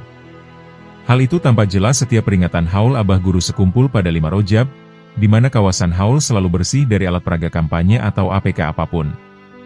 Meski demikian, Sekumpul tetap terbuka bagi siapa saja. Para tamu haul datang dari berbagai latar belakang, profesi, dan golongan, semuanya disambut sebagai sesama pencinta ulama dan pencari keberkahan. Syekh Muhammad Zaini bin Abdul Ghani Al-Banjari, atau yang lebih dikenal sebagai Abah Guru Sekumpul, beliau terlahir dari sebuah keluarga sederhana yang hidup dalam keterbatasan ekonomi, namun sangat taat dalam menjalankan ajaran agama. Sejak kecil, beliau telah mengenal pahitnya kehidupan, namun kesulitan itu sama sekali tidak melemahkan semangatnya untuk belajar dan berjuang. Masa-masa sekolah Abah Guru Sekumpul dipenuhi dengan kisah kesabaran dan kesedihan yang mendalam. Dari berbagai riwayat diceritakan, ketika masih belia, Abah Guru kerap membantu perekonomian keluarga dengan menjajakan wadai atau roti buatan sang ibunda. Hasilnya pun sangat terbatas. Bahkan, dalam satu hari, keluarga mereka hanya mampu membeli 1 bungkus nasi yang harus dibagi untuk 4 orang. 1 bagian untuk ayah, 1 bagian untuk ibu, 1 bagian untuk adik, dan sisanya untuk beliau. Ujar Tuan Guru Haji Ahmad Mulkani, saat mengenang kebersamaannya dengan Abah Guru Sekumpul. Guru Mulkani juga menuturkan bahwa Abah Guru sering menawarkan diri kepada orang-orang di sekitarnya untuk membantu menjualkan barang dagangan. Jika melihat pohon pisang dengan daun yang rimbun, beliau akan bertanya siapa pemiliknya. Setelah mengetahui pemiliknya, Abah Guru dengan penuh kerendahan hati menawarkan bantuan untuk menjualkan hasilnya ke pasar. Kesulitan ekonomi itu semakin terasa ketika Abah Guru menempuh pendidikan. Beliau tidak mampu membeli kitab-kitab pelajaran sebagaimana teman-temannya. Yang dimiliki hanyalah sebuah buku tulis dan sebatang pensil. Setiap hari, beliau meminjam kitab milik temannya, lalu menyalin pelajaran yang akan diajarkan guru. Hanya sekitar 1 halaman yang ditulis, karena itulah materi yang akan diajarkan. Lanjut Guru Mulkani. Namun dari kebiasaan menulis dan menyalin kitab itulah, Abah Guru Sekumpul justru dianugerahi kemampuan luar biasa. Beliau tidak hanya memahami, tetapi juga menghafal isi kitab tersebut. Bahkan, kitab Baijuri yang tebal 2 jilid mampu beliau hafal dengan baik. Selain itu, Abah Guru juga menghafal Al-Quran serta kitab tafsir Jalalain. Perjuangan itu juga pernah beliau ceritakan sendiri dalam majelisnya. Abah Guru mengisahkan bahwa pada masa sekolah, beliau hanya memiliki satu setel pakaian, yang dipakai setiap hari. Karena digunakan terus-menerus tanpa pergantian, bau pakaian itu sering membuat teman-temannya menutup hidung ketika beliau lewat. Dan itu memang bau? Ujar Abah Guru sekumpul dengan penuh kerendahan hati. Ketika waktu istirahat tiba, santri lain menikmati jajan di warung. Sementara Abah Guru memilih pulang ke rumah di desa keraton, hanya untuk minum air putih, lalu kembali ke sekolah untuk melanjutkan pelajaran. Tekad Abah Guru sekumpul dalam menuntut ilmu benar-benar luar biasa. Jarak dari desa keraton ke kampung Melayu bukanlah jarak yang dekat. Namun, hal itu tidak menjadi penghalang bagi beliau untuk terus mengaji dan belajar. Mengaji ke tempat Kak Anang, Tuan Guru Haji Anang Syaroni Arif, selama 4 tahun ke kampung Melayu. 2 tahun berjalan kaki, dan 2 tahun bersepeda. Kenang Abah Guru sekumpul. Menariknya, sepeda yang beliau gunakan itu pun merupakan hadiah dari sang guru, sebagai bentuk kasih sayang dan perhatian kepada muridnya yang penuh kesungguhan. Tak dapat dipungkiri, ulama karismatik asal Kalimantan Selatan, Syekh Muhammad Zaini bin Abdul Ghani Al-Banjari, yang masyhur dengan sebutan Abah Guru sekumpul, dianugerahi oleh Allah Ta'ala keistimewaan yang tidak dimiliki oleh kebanyakan orang. Salah satu diantaranya adalah ketajaman mata batin, yang kerap disaksikan langsung oleh banyak pihak. Salah satu saksi dari ketajaman batin Abah Guru sekumpul adalah seorang pejabat di lingkungan Kementerian Agama Republik Indonesia, yakni Haji Muhammad Tamrin, yang kelak menjabat sebagai Direktur Urusan Agama Islam dan Pembinaan Syariah, atau Ditjen Bimas Islam. Haji Muhammad Tamrin mengisahkan sebuah pengalaman yang sangat membekas dalam hidupnya, ketika pertama kali bertemu dengan Abah Guru sekumpul pada tahun 1994. Saat itu, ia baru saja menamatkan pendidikannya di Fakultas Dakwah IAIN Antasari Banjarmasin. Dengan didampingi Habib Abdul Hamid Al-Habsyi, Haji Tamrin memberanikan diri bertamu ke kediaman Abah Guru sekumpul di Martapura. Berkat arahan dan petunjuk dari Habib Abdul Hamid, pertemuan yang sangat ia dambakan itu akhirnya terwujud. Pertemuan tersebut, tutur Haji Tamrin, begitu berkesan hingga dialog yang terjadi saat itu masih ia ingat dengan jelas. Abah Guru sekumpul membuka percakapan dengan bertanya, "Siapa namamu, Mas?" "Iya Abah, nama saya Muhammad Tamrin," jawabnya. "Untuk keperluan apa datang ke sini?" tanya Abah Guru kembali. Haji Tamrin pun menyampaikan maksud kedatangannya. "Abah, saya baru lulus dari IAIN Antasari Fakultas Dakwah. Saya memiliki cita-cita ingin menjadi perwira karir TNI dari jalur sarjana. Mohon petunjuk dan arahan Abah." Mendengar itu, Abah Guru sekumpul memberikan jawaban yang singkat namun syarat makna. "Kamu akan lelah jika menjadi perwira karir TNI. Namun kelak, kamu akan menjadi orang besar juga. Amalkan membaca surat Al-Insyirah 11 kali setelah subuh, dan 11 kali setelah asar, lakukan setiap hari. Pegang itu saja, insya Allah kamu akan baik-baik saja dan berhasil." Nasihat tersebut menjadi pengalaman spiritual yang luar biasa bagi Haji Muhammad Tamrin, sebuah perjumpaan yang tidak pernah ia lupakan dan sangat menginspirasi perjalanan hidupnya. Beberapa tahun berselang, perjalanan karir Haji Tamrin benar-benar mengalami peningkatan yang signifikan. Dengan izin Allah Ta'ala, ia dipercaya mengemban amanah besar sebagai Direktur Urusan Agama Islam dan Pembinaan Syariah, Ditjen Bimas Islam Kementerian Agama RI. Alhamdulillah, atas izin Allah, saya sekarang diberi amanah yang sangat besar. Untuk Abah Guru sekumpul, Al-Fatihah. Ujar Haji Muhammad Tamrin, mengenang sosok ulama yang begitu ia muliakan. Perjalanan hidup Syekh Muhammad Zaini bin Abdul Ghani, atau yang masyhur dikenal sebagai Abah Guru sekumpul, menyimpan banyak pelajaran berharga yang layak diteladani. Salah satu yang paling menonjol adalah bagaimana beliau menjalani kehidupan sebagai orang yang berkecukupan secara materi, namun tetap menjaga orientasi hidupnya pada kebermanfaatan akhirat.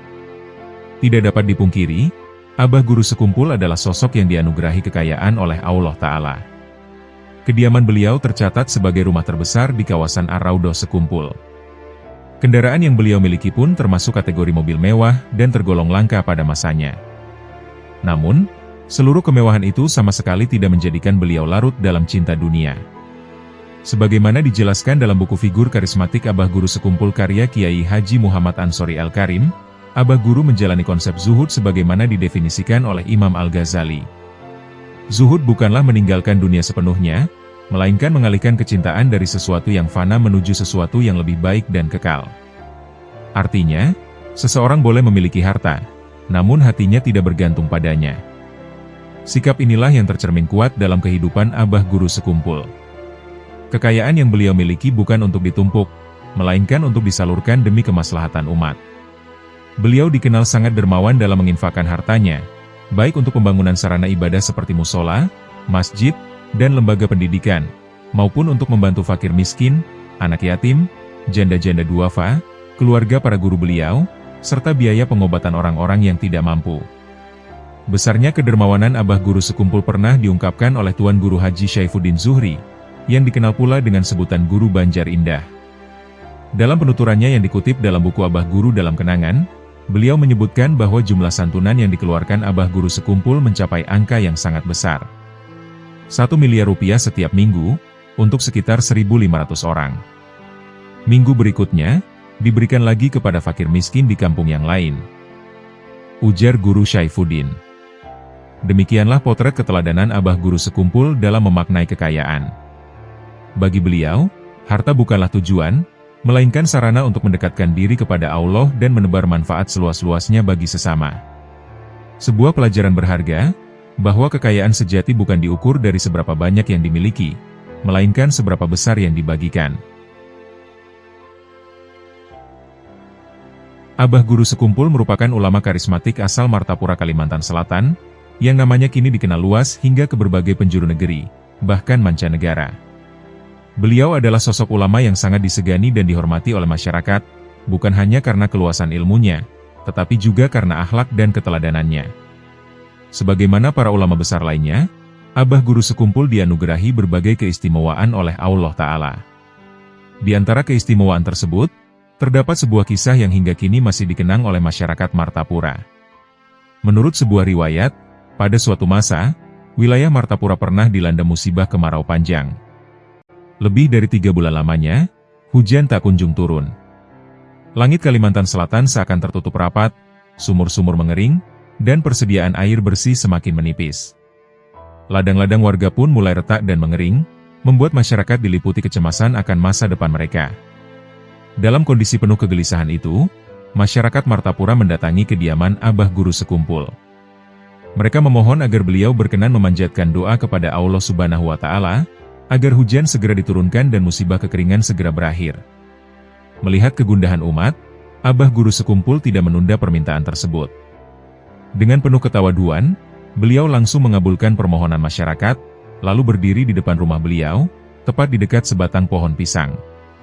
Di hadapan pohon tersebut, Abah Guru Sekumpul melangitkan doa-doa dengan penuh khusyuk, bertawasul kepada Nabi Muhammad SAW, serta menyerahkan sepenuhnya urusan itu kepada Allah Ta'ala. Setelah selesai berdoa, beliau menggoyang-goyangkan pohon pisang yang ada di hadapannya. Atas izin Allah Subhanahu wa Ta'ala, tidak berselang lama setelah peristiwa itu, awan gelap mulai berkumpul, dan hujan pun turun dengan derasnya. Air hujan membasahi tanah Martapura yang lama kering, seolah menjadi jawaban langsung atas doa yang dipanjatkan. Masyarakat Martapura pun larut dalam rasa syukur dan keharuan. Hati mereka kembali tenang, dan senyum kebahagiaan pun terukir, karena Allah telah menurunkan rahmat-Nya melalui doa seorang hamba yang saleh. Kisah ini menjadi pengingat, bahwa pertolongan Allah akan datang pada waktu yang tepat, melalui doa yang tulus dan hati yang penuh tawakal kepadanya. Sebagai seorang waliullah, Syekh Muhammad Zaini bin Abdul Ghani, atau yang lebih dikenal sebagai Abah Guru Sekumpul, beliau dikenal memiliki berbagai keistimewaan yang dianugerahkan oleh Allah Ta'ala. Di antara keistimewaan tersebut adalah karomah, yang pernah beliau sampaikan sendiri di hadapan jamaah pengajiannya, yakni pengalaman spiritual bertemu dengan Nabi Muhammad SAW. Dalam penuturannya Abah Guru Sekumpul mengisahkan, bahwa peristiwa tersebut terjadi ketika beliau melaksanakan ziarah ke makam Rasulullah SAW di Madinah Al-Munawwaroh. Pada kesempatan itu, beliau bertemu dengan seorang penjaga makam Rasulullah yang bernama Sayyid Muhammad. Diketahui, Sayyid Muhammad merupakan salah satu keturunan Syekh Saman Al-Madani Al-Hasani, pendiri tarekat Samaniyah. Adapun tarekat Samaniyah sendiri adalah tarekat yang diamalkan dan diikuti oleh Abah Guru Sekumpul dalam perjalanan spiritual beliau. Melalui pertemuan itulah, Abah Guru Sekumpul memperoleh kesempatan untuk melakukan ziarah dengan kedekatan batin yang mendalam kepada Rasulullah Shallallahu Alaihi Wasallam. Saat berada di hadapan makam Rasulullah Shallallahu Alaihi Wasallam, Abah Guru Sekumpul menuturkan bahwa air mata beliau tak terbendung. Hatinya diliputi rasa haru dan getaran rohani yang sangat dalam, seakan ada sesuatu yang amat mengesankan dan tak terlukiskan dengan kata-kata dalam perjalanan hidup beliau. Dari pengalaman tersebut, Abah Guru Sekumpul tidak pernah menonjolkan keistimewaan dirinya. Justru, beliau mengajak seluruh umat Islam untuk senantiasa menjaga ikatan batin dengan Rasulullah Shallallahu Alaihi Wasallam, memperbanyak sholawat, meneladani akhlaknya, serta menjadikan kecintaan kepada Nabi sebagai cahaya dalam kehidupan. Sebab, menurut Abah Guru Sekumpul, hubungan batin yang kuat dengan Rasulullah Shallallahu Alaihi Wasallam adalah jalan menuju ketenangan hati dan keberkahan hidup, baik di dunia maupun di akhirat. Ulama karismatik asal Kalimantan Selatan, Kiai Haji Muhammad Zaini bin Abdul Goni, atau yang lebih dikenal dengan sebutan Abah Guru Sekumpul, beliau wafat pada tanggal 10 Agustus 2005 dalam usia 63 tahun. Beliau berpulang ke rahmatullah setelah lama menderita sakit ginjal. Makam Abah Guru Sekumpul berada di sekitar Musola Ar-Raudhoh, Martapura, Kalimantan Selatan. Hingga hari ini, pusara beliau tak pernah sepi dari peziarah. Terlebih menjelang bulan Ramadan, ribuan orang dari berbagai daerah datang silih berganti untuk berziarah dan mengirimkan doa. Meski telah wafat lebih dari 18 tahun lalu, nama dan ajaran Abah Guru Sekumpul tetap hidup di hati para muhibbinnya. Amalan-amalan yang pernah beliau ijazahkan masih diamalkan oleh jamaah, bahkan terus diwariskan dari generasi ke generasi. Salah satu keteladanan terbesar dari Abah Guru Sekumpul adalah sifat humul, rendah hati dan tidak suka menonjolkan diri.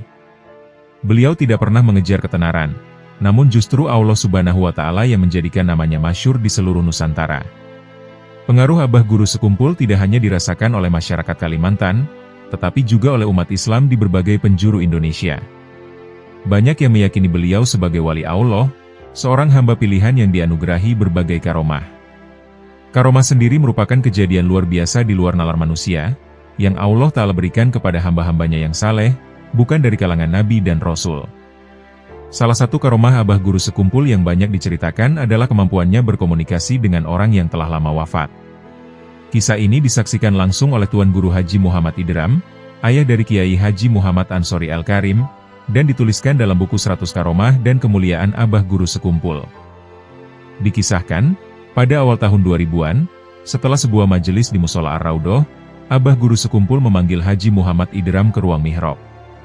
Dengan suara lembut, beliau berkata bahwa setelah melakukan istikharah beberapa kali, hanya satu nama yang terlintas di hatinya.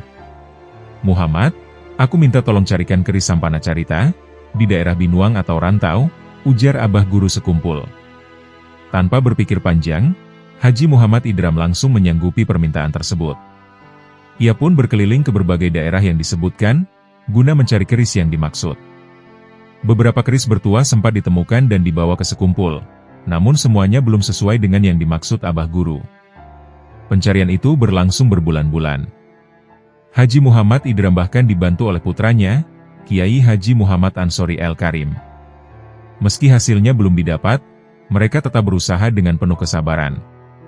Pada suatu hari, Haji Muhammad Idram kembali dipanggil menghadap Abah Guru Sekumpul. Dengan penuh hormat, ia mengakui bahwa keris tersebut belum juga ditemukan.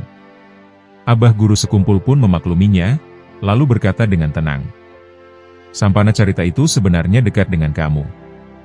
Kamu tahu Haji Johan kan?" Haji Muhammad Idram menjawab bahwa Haji Johan adalah kerabat sekaligus anak angkatnya. Lalu Abah Guru Sekumpul melanjutkan penjelasannya. Ayahnya, Haji Usman, dia sudah datang ke sini dan memberitahu bahwa keris Sampana Carita ada di tempat Haji Johan. Mendengar hal itu, Haji Muhammad Idram terdiam. Ia sadar bahwa Haji Usman telah wafat puluhan tahun sebelumnya. Dari situlah ia meyakini bahwa apa yang disampaikan Abah Guru Sekumpul merupakan karomah nyata, berkomunikasi dengan orang yang telah meninggal. Abah Guru Sekumpul kemudian meminta agar Haji Johan dihubungi, dan jika memungkinkan dapat dibawa menghadap ke Sekumpul. Permintaan itu pun dilaksanakan. Beberapa waktu kemudian, Haji Muhammad Idram bersama Kiai Haji Muhammad Ansori El-Karim dan keluarga Haji Johan datang sowan ke Sekumpul, menyerahkan keris sampana carita yang dimaksud. Demikian salah satu kisah karomah Abah Guru Sekumpul, yang menjadi bukti kemuliaan seorang wali Allah, sebagaimana disarikan dari buku 100 Karomah dan Kemuliaan Abah Guru Sekumpul karya Kiai Haji Muhammad Ansori El-Karim. Pada suatu kesempatan, Habib Umar bin Hafidz mengisahkan tentang kewalian Syekh Muhammad Zaini Abdul Ghani, ulama besar Martapura yang lebih dikenal dengan sebutan Abah Guru Sekumpul. Habib Umar berkata, "Setelah Syekh Zaini wafat, aku sering melihat beliau berada di pemakaman Zanbal, Hadramaut. Di sana, beliau hadir, berkunjung, dan bertatap muka bersama para aulia Allah." Habib Umar kemudian melanjutkan kisahnya. "Ketika Syekh Zaini wafat pada tahun 2005, aku menyaksikan langit seakan terbelah. Para malaikat turun berbondong-bondong menyambut kedatangan ruh Syekh Zaini. Beliau juga menuturkan keistimewaan Syekh Zaini semasa hidupnya. Setiap malam Senin, terdengar suara gemuruh di Arash, karena lantunan suara Syekh Zaini yang membaca Maulid Simtuduror karya Habib Ali Al-Habsyi, di Majelis Maulid Sekumpul Martapura." Habib Umar bin Hafidz menegaskan bahwa pada masa itu terdapat dua pemegang makom wali kutub, yaitu Habib Abdul Qadir bin Ahmad Assegaf di Jeddah dan Syekh Zaini di Sekumpul Martapura. "Aku dibukakan futuh," ujar Habib Umar. "Hingga aku dapat melihat wali kutub Syekh Zaini berada di sebuah istana yang sangat megah. Istananya bertingkat-tingkat, dikelilingi banyak kebun yang indah." Habib Umar menjelaskan bahwa istana Syekh Zaini berada di bawah naungan Syekh Muhammad Arsyad Al-Banjari, atau Datuk Kalampayan, datuk beliau, serta di bawah bimbingan Syekh Saman dan Syekh Abdul Qadir Al-Jailani, yang sanadnya diterima langsung dari Rasulullah Shallallahu Alaihi Wasallam. Istana itu dipenuhi oleh murid-murid Syekh Zaini, lanjut Habib Umar. "Sungguh luar biasa Syekh Zaini bersama para muridnya. Sangat beruntung orang-orang yang menjadi murid beliau dan mengikuti jejak langkahnya." Habib Umar pun menutup kisahnya dengan penuh takzim. "Setiap kali aku datang ke Banjar, aku selalu menyempatkan diri untuk ziarah ke makam Syekh Zaini dan memohon berkah melalui beliau." Kisah ini disampaikan oleh Habib Umar bin Hafidz saat beliau menginap di asrama Haji Banjarbaru, bersama istri beliau, Syarifah Nur Al-Haddar. Di Martapura, hiduplah sebuah keluarga yang sangat sederhana, bahkan tergolong fakir. Meski hidup dalam kekurangan, kecintaan dan penghormatan mereka kepada Abah Guru Sekumpul begitu besar dan tulus. Suatu ketika, keluarga ini hendak mengadakan hajatan kecil berupa selamatan. Dengan segala keterbatasan yang ada, sang ayah memberanikan diri untuk mengundang Abah Guru Sekumpul. Ia tahu betul siapa dirinya, orang miskin dengan rumah yang jauh dari kata layak, namun rasa cinta dan hormat itu mengalahkan rasa malu. Dengan langkah penuh harap, sang ayah berjalan menuju kediaman Abah Guru Sekumpul. Namun takdir berkata lain, beliau tidak berhasil bertemu langsung dengan Abah Guru saat itu. Akhirnya, undangan tersebut hanya ia sampaikan melalui hadam Abah Guru. Dengan hati yang bergetar, ia pun pulang ke rumah sambil terus berdoa. "Ya Allah, mudah-mudahan Abah Guru berkenan datang ke hajatan kami malam ini." Malam pun tiba, dan acara selamatan akan segera dimulai. Sang ayah berkali-kali keluar masuk rumah, memandang jalanan yang gelap di depan rumahnya. Para tetangga dan undangan mulai berdatangan. Perlahan, harapannya mulai meredup. Dalam hatinya terlintas, mungkinkah Abah Guru mau datang ke rumah reot milik orang miskin seperti kami ini? Tak lama berselang, suasana mendadak berubah. Dari kejauhan terlihat orang-orang berlarian menuju satu arah. Karena penasaran, sang ayah pun ikut mendekat. Dalam hati ia bertanya-tanya, apa yang sedang terjadi? Betapa terkejutnya ia ketika melihat Abah Guru Sekumpul berjalan mendekat, diikuti beberapa orang di belakang beliau, menuju rumahnya yang sederhana itu. Air mata haru hampir tumpah. Dengan penuh kebahagiaan dan rasa syukur yang tak terlukiskan, sang ayah menyambut kedatangan Abah Guru Sekumpul. Tanpa banyak kata, Abah Guru langsung masuk ke dalam rumah, duduk bersama para tamu, lalu memimpin tahlilan hingga acara selamatan selesai. Setelah itu, Abah Guru Sekumpul berpamitan untuk pulang. Saat bersalaman dengan sang ayah, beliau menyerahkan sebuah amplop seraya berkata dengan lembut, Ini untuk mengganti biaya selamatan pian. Sisanya, pian gunakan untuk berdagang. Usai para tamu pulang, sang ayah mengumpulkan istri dan anak-anaknya. Di hadapan mereka, dengan tangan gemetar, ia membuka amplop pemberian abah guru sekumpul. Masya Allah. Mereka semua pun terdiam. Jumlah uang di dalam amplop itu sangat besar untuk ukuran masa tersebut, jauh melampaui biaya selamatan yang mereka keluarkan. Memang demikianlah akhlak abah guru sekumpul. Setiap kali beliau menghadiri undangan hajatan, beliau tidak pernah datang dengan tangan kosong. Selalu ada pemberian beliau untuk tuan rumah, terlebih jika yang mengundang adalah orang-orang miskin dan lemah. Masya Allah, inilah cerminan akhlak Rasulullah SAW, yang senantiasa memuliakan dan menyayangi kaum duafa. Betapa langkanya sosok ulama yang mampu meneladani akhlak mulia tersebut dengan sempurna. Semoga kisah ini menjadi pelajaran bagi kita semua, agar mampu meneladani akhlak Rasulullah SAW dalam mencintai, mengasihi, dan memuliakan orang-orang miskin. Sebab, Rasulullah SAW selalu bersama mereka. Dan semoga pula kisah ini semakin menumbuhkan kecintaan kita kepada abah guru sekumpul, dengan harapan memperoleh ridho dan rahmat Allah Subhanahu wa Ta'ala, mendapatkan syafaat baginda Rasulullah SAW, serta kelak dikumpulkan bersama para wali Allah dan orang-orang saleh di surganya. Kisah abah guru sekumpul berikut ini mengajarkan tentang sifat waro dan kehati-hatian beliau dalam menjaga keikhlasan, khususnya dalam perkara makanan. Pada suatu hari, abah guru sekumpul bersama beberapa sahabatnya berkunjung ke kebun durian di daerah Cempaka, Martapura. Mereka berniat membeli durian langsung dari penjualnya. Seperti kebiasaan para pedagang, sang penjual pun memberikan durian untuk dicicipi agar diketahui kualitas rasanya. Di tengah suasana itu, salah seorang kawan abah guru sekumpul tiba-tiba memiliki ide. Ia mengajak yang lain untuk mengadakan tahlilan bagi ayah penjual durian, dengan maksud agar mendapatkan durian tambahan secara cuma-cuma. Tahlilan tersebut dilakukan bukan semata-mata karena Allah, melainkan dengan tujuan mendapatkan durian gratis. Penjual durian pun merasa sangat senang. Ia terharu karena ayahnya didoakan, lalu memberikan beberapa durian tambahan untuk dibawa pulang. Kawan-kawan abah guru sekumpul pun bergembira karena memperoleh durian gratis. Namun, sikap abah guru sekumpul sangat berbeda. Beliau sama sekali tidak menyentuh durian tersebut, bahkan enggan memakannya sedikit pun. Menurut beliau, durian itu menjadi syubhat, karena diperoleh dengan cara yang tidak murni, ada niat tersembunyi di balik amalan yang seharusnya ikhlas karena Allah. Abah guru sekumpul memandang bahwa tahlilan yang dilakukan bukanlah ibadah yang tulus, melainkan sarana untuk mendapatkan keuntungan duniawi. Karena itulah, beliau memilih menjauh dan menjaga diri. Inilah salah satu bukti luar biasanya sifat waro abah guru sekumpul, terutama dalam urusan makanan. Beliau sangat berhati-hati agar tidak memasukkan sesuatu ke dalam tubuhnya kecuali yang jelas kehalalan dan keikhlasannya. Guru Ijai, atau yang lebih dikenal dengan nama abah guru sekumpul, beliau adalah salah seorang ulama karismatik dari Pulau Kalimantan. Nama beliau bukan hanya harum di tanah Banjar, tetapi juga dikenal luas oleh umat Islam di berbagai daerah. Abah guru sekumpul diyakini sebagai salah satu wali Allah, yang dianugerahi berbagai karomah. Keyakinan ini bukanlah muncul tanpa dasar. Selain banyaknya kesaksian masyarakat, sejumlah ulama juga mengakui kewalian beliau, serta berbagai kejadian luar biasa yang menyertai perjalanan hidupnya.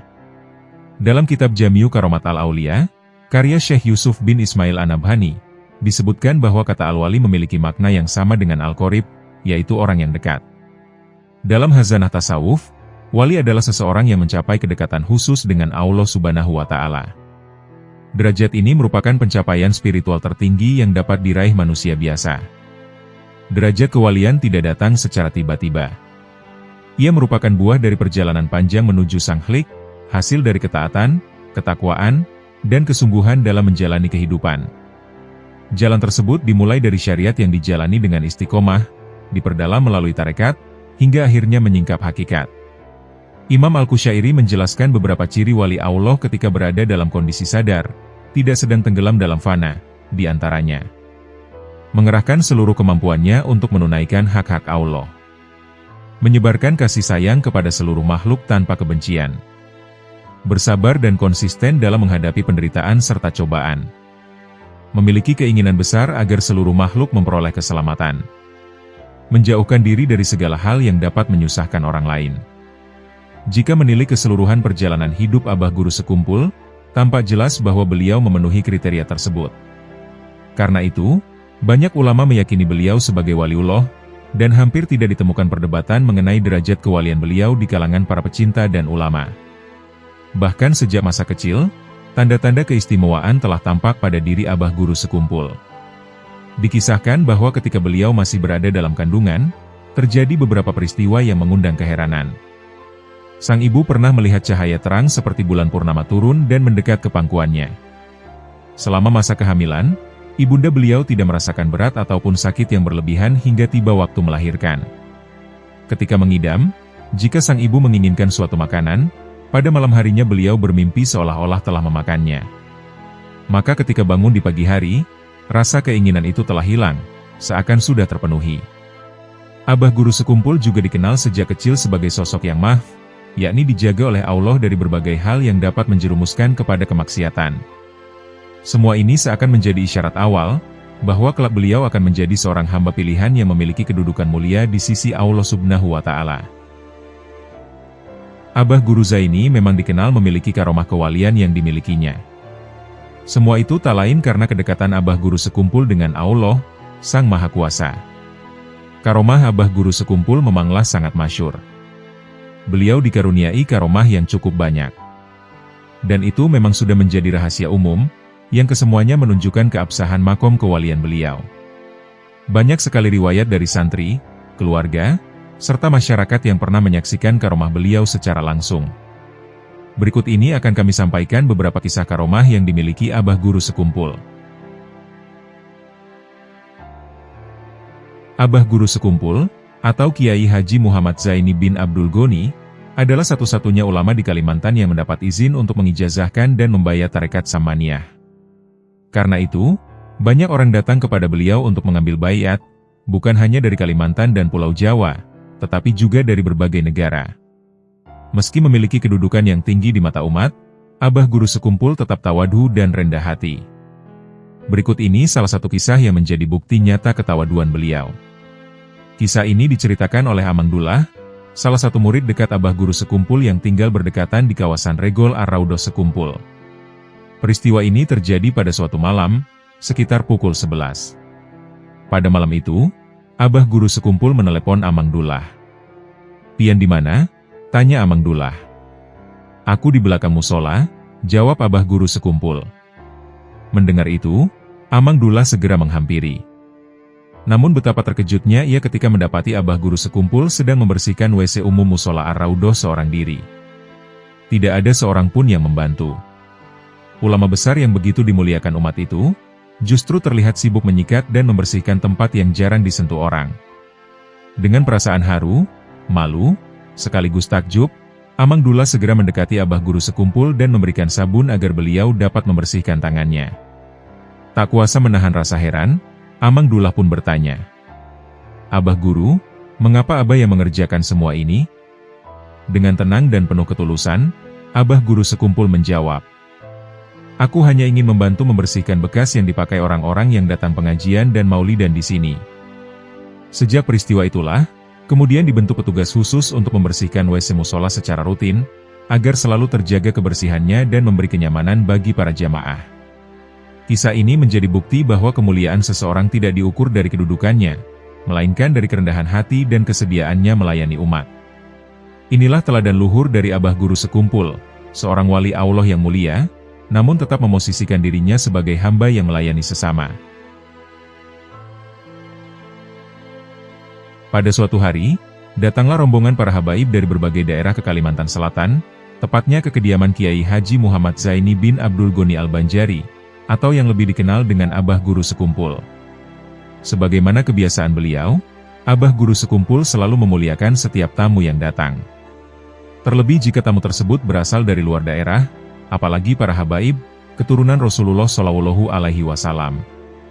Beliau hampir selalu meminta para tamu itu untuk menginap beberapa hari di kediamannya. Yang luar biasa, Abah Guru Sekumpul melayani para tamu itu dengan tangan beliau sendiri.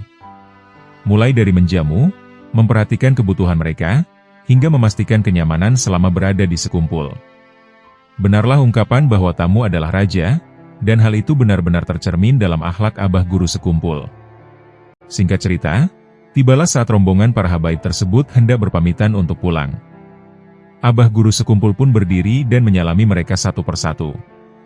Jumlah para tamu itu tidak sedikit, bahkan mencapai puluhan orang. Namun, pada saat itulah terjadi sesuatu yang mengundang keheranan. Setiap kali bersalaman, Abah Guru Sekumpul tampak mengambil uang dari kantong baju beliau, lalu dengan lembut memasukkannya ke kantong baju masing-masing habaib. Hal itu dilakukan terus-menerus, dari satu tamu ke tamu berikutnya. Peristiwa ini disaksikan langsung oleh Al-Habib Muhsin bin Al-Habib Agil bin Syahab, yang saat itu berdiri tidak jauh dari Abah Guru Sekumpul.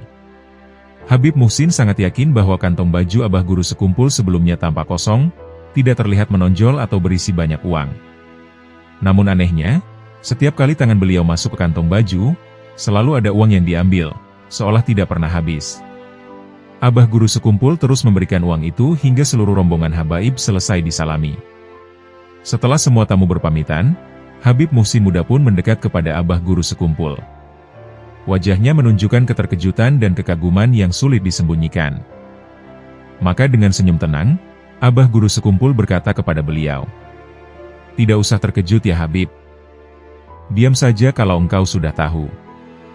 Kalimat singkat itu menjadi penutup sebuah peristiwa penuh keajaiban, yang semakin menegaskan kewalian Abah Guru Sekumpul, seorang hamba yang dimuliakan Allah, dengan karomah yang Allah tampakkan kepada siapa saja yang dikehendakinya. Berikut ini adalah kisah tentang salah satu karomah Abah Guru Sekumpul, yakni menghadiri ibadah haji, meski jasad beliau berada di rumah. Riwayat ini dikisahkan oleh Guru Bakri, yang semasa Abah Guru Sekumpul masih hidup, banyak menyaksikan sendiri kelebihan dan keistimewaan beliau. Pada suatu musim haji, Guru Bakri sedang menunaikan ibadah haji di Tanah Suci. Saat itu, kota Makkah diguyur hujan, dan ibadah haji yang dilaksanakan adalah Haji Akbar, yang keutamaannya sangat besar. Ketika sedang melaksanakan rangkaian ibadah, Guru Bakri bersama rombongannya melihat sosok Abah Guru Sekumpul mengenakan pakaian ihram. Beliau tampak jelas sedang melaksanakan tawaf di Baitullah, bahkan juga terlihat berada di Padang Arafah bersama jutaan jamaah haji lainnya. Melihat hal tersebut, Guru Bakri merasa terkejut dan heran. Untuk memastikan apa yang dilihatnya, ia pun menghubungi seorang temannya di Kalimantan, menanyakan keberadaan Abah Guru Sekumpul dan aktivitas majelis beliau. Temannya menjawab bahwa Abah Guru Sekumpul sedang berada di pesantren, dan majelis di Sekumpul tetap berlangsung seperti biasa. Mendengar jawaban itu, Guru Bakri semakin diliputi rasa takjub dan kebingungan. Setelah kembali dari Tanah Suci, Guru Bakri langsung menuju kediaman Abah Guru Sekumpul. Di sana, ia bertemu dengan Ibu Rohmah, adik kandung Abah Guru Sekumpul. Guru Bakri pun menanyakan apakah pada tahun itu Abah Guru Sekumpul berangkat menunaikan ibadah haji. Ibu Rohmah menjawab bahwa Abah Guru Sekumpul tidak berangkat haji pada tahun tersebut. Namun, beliau kemudian menceritakan sebuah kejadian yang juga membuatnya heran. Suatu hari, saat Ibu Rohmah melintas di depan kamar Abah Guru Sekumpul, ia melihat pintu kamar sedikit terbuka. Dari sana, tampak Abah Guru Sekumpul sedang mengenakan pakaian ihram. Yang lebih mengherankan, kain ihram tersebut terlihat basah, seolah-olah baru saja terkena hujan. Mendengar kesaksian itu, Guru Bakri semakin yakin bahwa sosok yang ia lihat di Makkah, saat tawaf dan di Padang Arafah, ia benar-benar adalah Abah Guru Sekumpul. Sebagaimana diketahui oleh banyak murid dan orang dekat beliau, Abah Guru Sekumpul seringkali terlihat berada di beberapa tempat dalam waktu yang bersamaan, sebuah karomah yang Allah berikan kepada hambanya yang terpilih. Dikisahkan dalam riwayat lain, terdapat karomah Abah Guru Sekumpul yang mampu menjadi perantara pertemuan seorang Habib dengan baginda Rasulullah SAW secara terjaga. Kota Tarim di Hadramaut dikenal sebagai kota para habaib dan tempat lahirnya banyak wali kuthub. Di sana hidup seorang Habib sepuh bernama Habib Ahmad As-Segaf, pengarang qasidah terkenal Baina Katifaihi Alamah. Karena itu, di Martapura beliau masyhur dengan sebutan Habib Baina Katifai. Habib Ahmad As-Segaf hidup sezaman dengan Al-Qutub Habib Abdul Qadir bin Ahmad As-Segaf di Jeddah. Beliau memiliki keistimewaan yang luar biasa, yakni hampir setiap malam bermimpi bertemu dengan baginda Rasulullah Shallallahu Alaihi Wasallam. Namun sebagaimana kebiasaan para habaib terdahulu, meski sering bermimpi bertemu Rasulullah Shallallahu Alaihi Wasallam, hati mereka belum merasa tenang sebelum dapat berjumpa secara sadar, yaqodzah. Suatu ketika, Habib Ahmad Assegaf mendapatkan isyarat langsung dari Rasulullah Shallallahu Alaihi Wasallam dalam mimpinya. Wahai Ahmad, jika engkau ingin bertemu denganku, temuilah Zaini, orang Martapura Banjarmasin. Mendapat isyarat tersebut, Habib Ahmad Assegaf segera melakukan perjalanan jauh menuju Indonesia. Setibanya di Jakarta, beliau sempat dihalangi oleh orang-orang yang tidak menyukai guru sekumpul. Namun semua rintangan itu tidak beliau hiraukan, sebab yang terpatri dalam hatinya hanyalah perintah Rasulullah Shallallahu Alaihi Wasallam. Singkat cerita, akhirnya Habib Ahmad Assegaf berhasil bertemu dengan Abah Guru Sekumpul. Beliau pun menyampaikan maksud dan tujuan kedatangannya. Oleh Abah Guru Sekumpul, beliau diberi beberapa amalan khusus untuk diamalkan dengan istiqomah.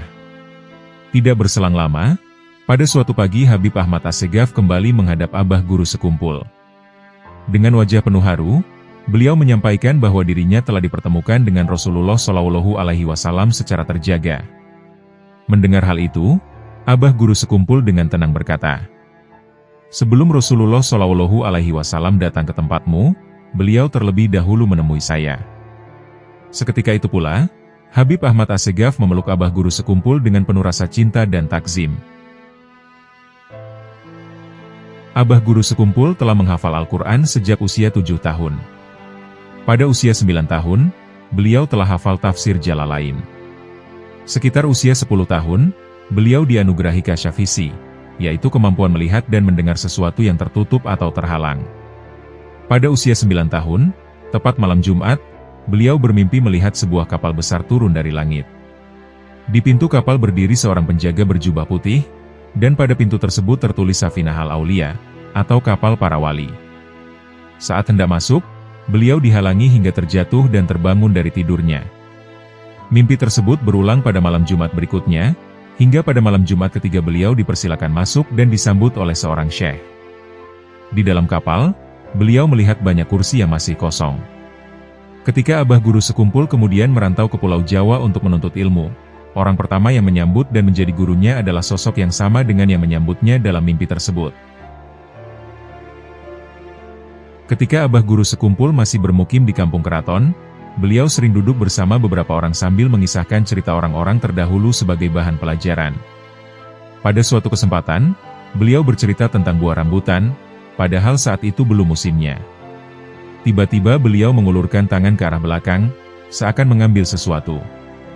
Seketika itu pula, di tangan beliau telah ada buah rambutan matang, lalu beliau memakannya.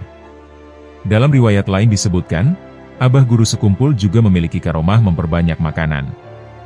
Setelah sepiring makanan beliau habiskan, seketika piring itu kembali penuh, seolah belum tersentuh sedikit pun. Pada suatu waktu, Abah Guru Sekumpul sedang berburu burung. Saat tiba di padang karang, beliau mendengar suara zikir kalimat tauhid. Beliau pun mengikuti arah suara itu hingga ke kampung Karangtengah. Ternyata suara zikir tersebut berasal dari makam Tuan Guru Haji Abdullah Hatib. Sejak itu, Abah Guru Sekumpul sering berziarah ke makam tersebut, terutama pada tengah malam saat bulan terang. Sehari menjelang pelaksanaan haul Syekh Muhammad Arsyad Al-Banjari di dalam pagar Martapura, jalan menuju lokasi tergenang banjir. Panitia merasa khawatir acara tidak berjalan lancar. Namun pada hari pelaksanaan haul, tepat sebelum kedatangan Guru Zaini, air banjir surut sepenuhnya. Setelah Guru Zaini pulang, jalan tersebut kembali tergenang selama beberapa hari. Suatu malam di daerah Istanbul, seorang pastur mengalami mogok kendaraan karena kehabisan bensin. Tempat itu jauh dari pemukiman dan tidak ada kios yang buka. Tak lama kemudian, melintaslah kendaraan yang membawa Abah Guru Sekumpul. Melihat seseorang dalam kesusahan, Abah Guru Sekumpul berhenti dan menanyakan keadaan. Setelah mendengar penjelasan, beliau menyarankan agar sang pastur mengambil air sungai dan memasukkannya ke dalam mobil. Awalnya sang pastur ragu, namun akhirnya mengikuti saran tersebut. Ajaibnya, setelah di starter, mobil itu langsung menyala dan dapat berjalan kembali. Beberapa waktu kemudian, pastor tersebut memeluk Islam dan menjadi seorang Muslim